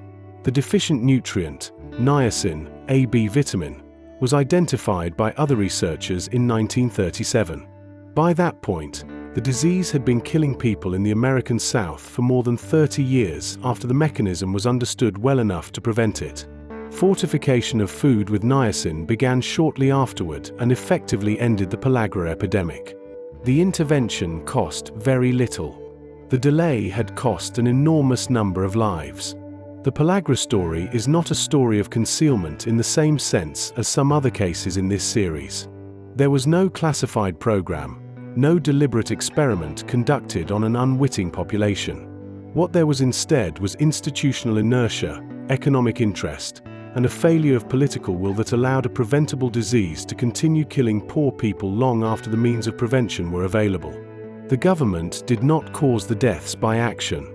It allowed them by inaction, and that inaction was shaped by whose suffering it was and who would have had to pay the cost of ending it. The people who died of pellagra in this period were overwhelmingly poor, overwhelmingly Southern, and overwhelmingly either black or working-class white. Their deaths were not individually documented as failures of public health response. They were recorded as deaths from pellagra, a disease whose victims were not, for most of this period, the subject of urgent national concern. The gap between what was known and what was done, between the evidence Goldberger produced and the action that evidence should have prompted, is a gap that was filled, invisibly, with the lives of people who had no mechanism for demanding better. Goldberger's prison experiments, conducted at the Rankin Farm in Mississippi in 1915, deserve their own examination within this story. To prove that diet caused pellagra, he recruited 12 convicts and offered them a pardon in exchange for participation. He fed them a restricted diet of the kind typical in pellagra-prone communities, heavy on corn, low on meat, legumes, and fresh vegetables, and within months, 6 of them developed the disease. The experiment worked as designed. It was also conducted on a population that could not meaningfully refuse, in a context where the offer of a pardon was less a free choice than a transaction that only existed because the men had no other options. Goldberger understood this, and he accepted it as a necessary condition of the research. The alternative, in his view, was continued mass death from a preventable disease while authorities debated a theory they could have tested on people with the power to say no. That calculus, coerce the few to save the many, when the few are already imprisoned and powerless, appears repeatedly in the history of medical research. It was accepted practice. That it was accepted does not make it straightforward. The men who developed pellagra in that Mississippi prison did so in the service of a scientific truth that would not save them and would not be acted upon with urgency for 2 more decades. The pardons they received in exchange for their suffering were redeemed in a country that continued to let other people die of the same disease for 30 more years. The pellagra epidemic also illustrates a recurring feature of public health failures: the way that scientific uncertainty, even when artificially maintained, can function as a political tool. As long as the cause of pellagra was officially disputed, as long as the infectious theory had any institutional standing, there was no mandate to act on the dietary explanation. Doubt is less expensive than intervention, and in the case of pellagra, doubt was sustained well past the point where the evidence warranted it. The people who died during those additional decades of official uncertainty were not the ones bearing the cost of that caution. They never were. Operation Whitecoat. Between 1954 and 1973, the United States Army conducted a biological warfare research program at Fort Detrick, Maryland, using human volunteers drawn almost entirely from the Seventh-day Adventist Church. The program was called Operation Whitecoat. It exposed more than 2,000 volunteers to dangerous pathogens, including Q fever, tularemia, yellow fever, and Venezuelan equine encephalitis, in controlled settings designed to test vaccines, treatments, and the behavior of biological agents under various conditions. The volunteers knew they were being exposed to disease. They had signed consent forms. They had been told they could withdraw. In the formal terms of research ethics, Operation Whitecoat is sometimes presented as a model of consent within a military research context. The fuller story is more complicated. The Seventh-day Adventist Church had negotiated an arrangement with the Army that allowed its members who were drafted during the Cold War to serve as medical research volunteers rather than as combat soldiers. Adventist theology prohibits bearing arms, and the Church had a long tradition of medical service in military contexts going back to the Civil War. Operation Whitecoat was, in one sense, a conscientious objector program. Adventist draftees who would otherwise have faced the choice between combat service and prison were offered a third option. They would go to Fort Detrick, receive informed consent briefings, and participate in studies involving controlled exposure to biological agents. The consent those men provided was real in several respects. They received detailed briefings about the agents they would be exposed to. They could ask questions. Some declined specific experiments and were not penalized. The Army did not deceive the Whitecoat volunteers about the nature of what was being studied in the way it deceived subjects in other programs of the same era. And yet the voluntariness of that consent is worth examining carefully. The men who came to Fort Detrick were draftees. Their alternative to participation was not civilian life. It was military service in a war in which combat soldiers were dying.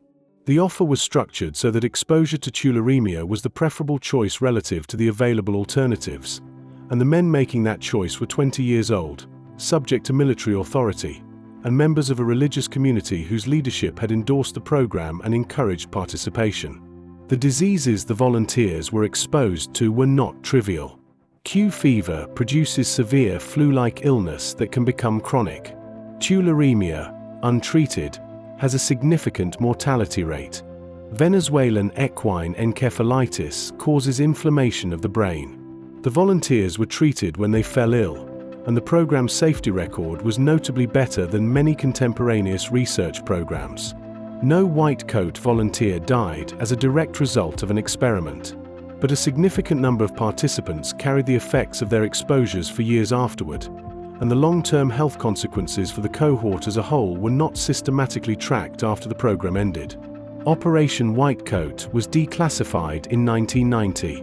By that point, most of the men who had participated were middle-aged, and some had spent decades uncertain about whether their health problems, chronic fatigue, immune dysfunction, respiratory issues, were connected to what they had been exposed to at Fort Detrick. The Army's position was that the experiments had been conducted safely and that health effects, if any, were documented and treated at the time. Veterans who believed otherwise had limited recourse.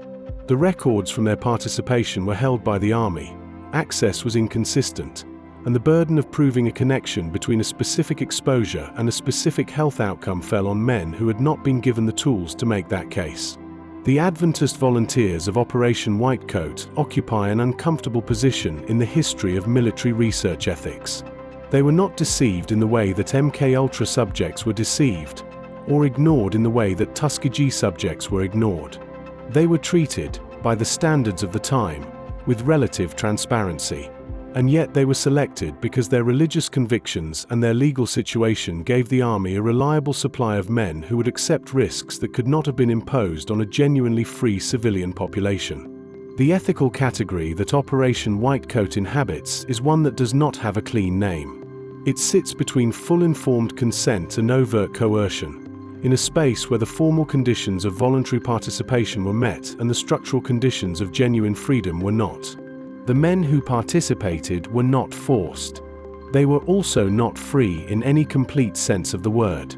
They were young, drafted, religious, members of a community whose institutional leadership had already decided that white coat was the right path, and they were choosing between a controlled infection in a Maryland research facility and a rifle in Southeast Asia. The Army understood this structure perfectly. The program was designed around it. Seventh-day Adventists were recruited specifically because their theology made combat service impossible and their institutional discipline made them reliable and cooperative research participants. That is not a coincidence. It is a feature of the program's design. What Operation White Coat demonstrates, more clearly than many more overtly coercive programs, is that the line between voluntary participation and exploited vulnerability is not always drawn by whether someone signed a form. It is drawn by the conditions in which the signing took place, and who controlled those conditions, and what would have happened to the person who refused. In Whitecoat's case, the Army controlled all of those things. The volunteers signed willingly. The willingness itself was a product of a situation the Army had constructed. The Whitecoat veterans who have spoken publicly about their experience often describe it without bitterness, as a choice they made and stand by. That is worth taking seriously, but it does not resolve the structural question of whether the choice should have been offered in the form it was, by the institution that offered it, under the conditions that made it attractive. Cold War radiation injections. In 1945, a man named Eb Cade was admitted to a hospital in Oak Ridge, Tennessee, after being injured in a car accident. He was a 53-year-old black construction worker. Without his knowledge or consent, he was injected with 4.7 micrograms of plutonium, an amount chosen by Manhattan Project scientists who wanted to understand how the element accumulated in bone tissue.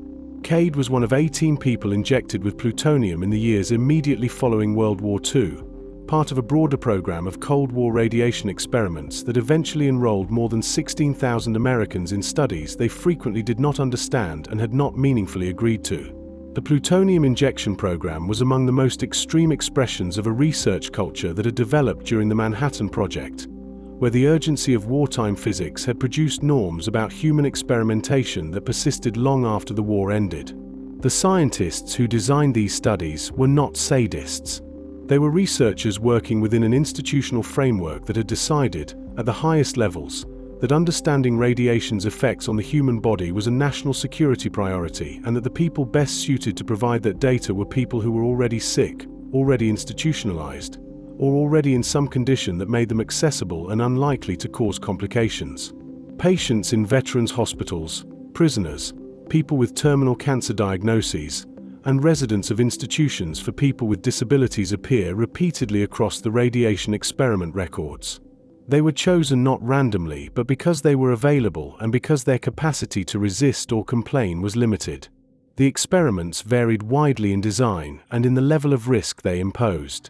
Some involved total body irradiation at doses that caused severe illness.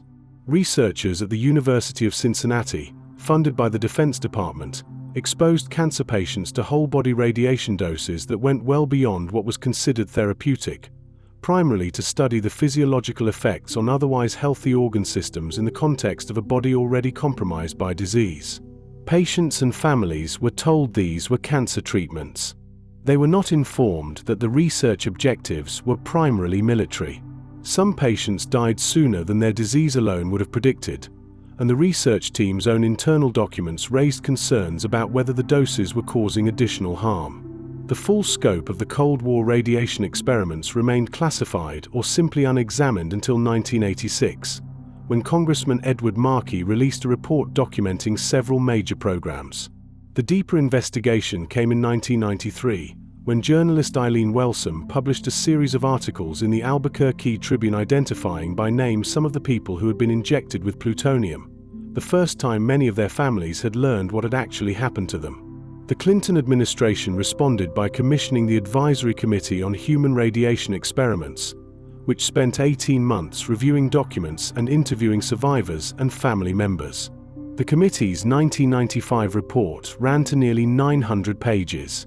It confirmed that thousands of Americans had been used in radiation studies without adequate consent, identified specific programs where the ethical failures were particularly clear, and recommended apologies and, in some cases, compensation for surviving subjects and families.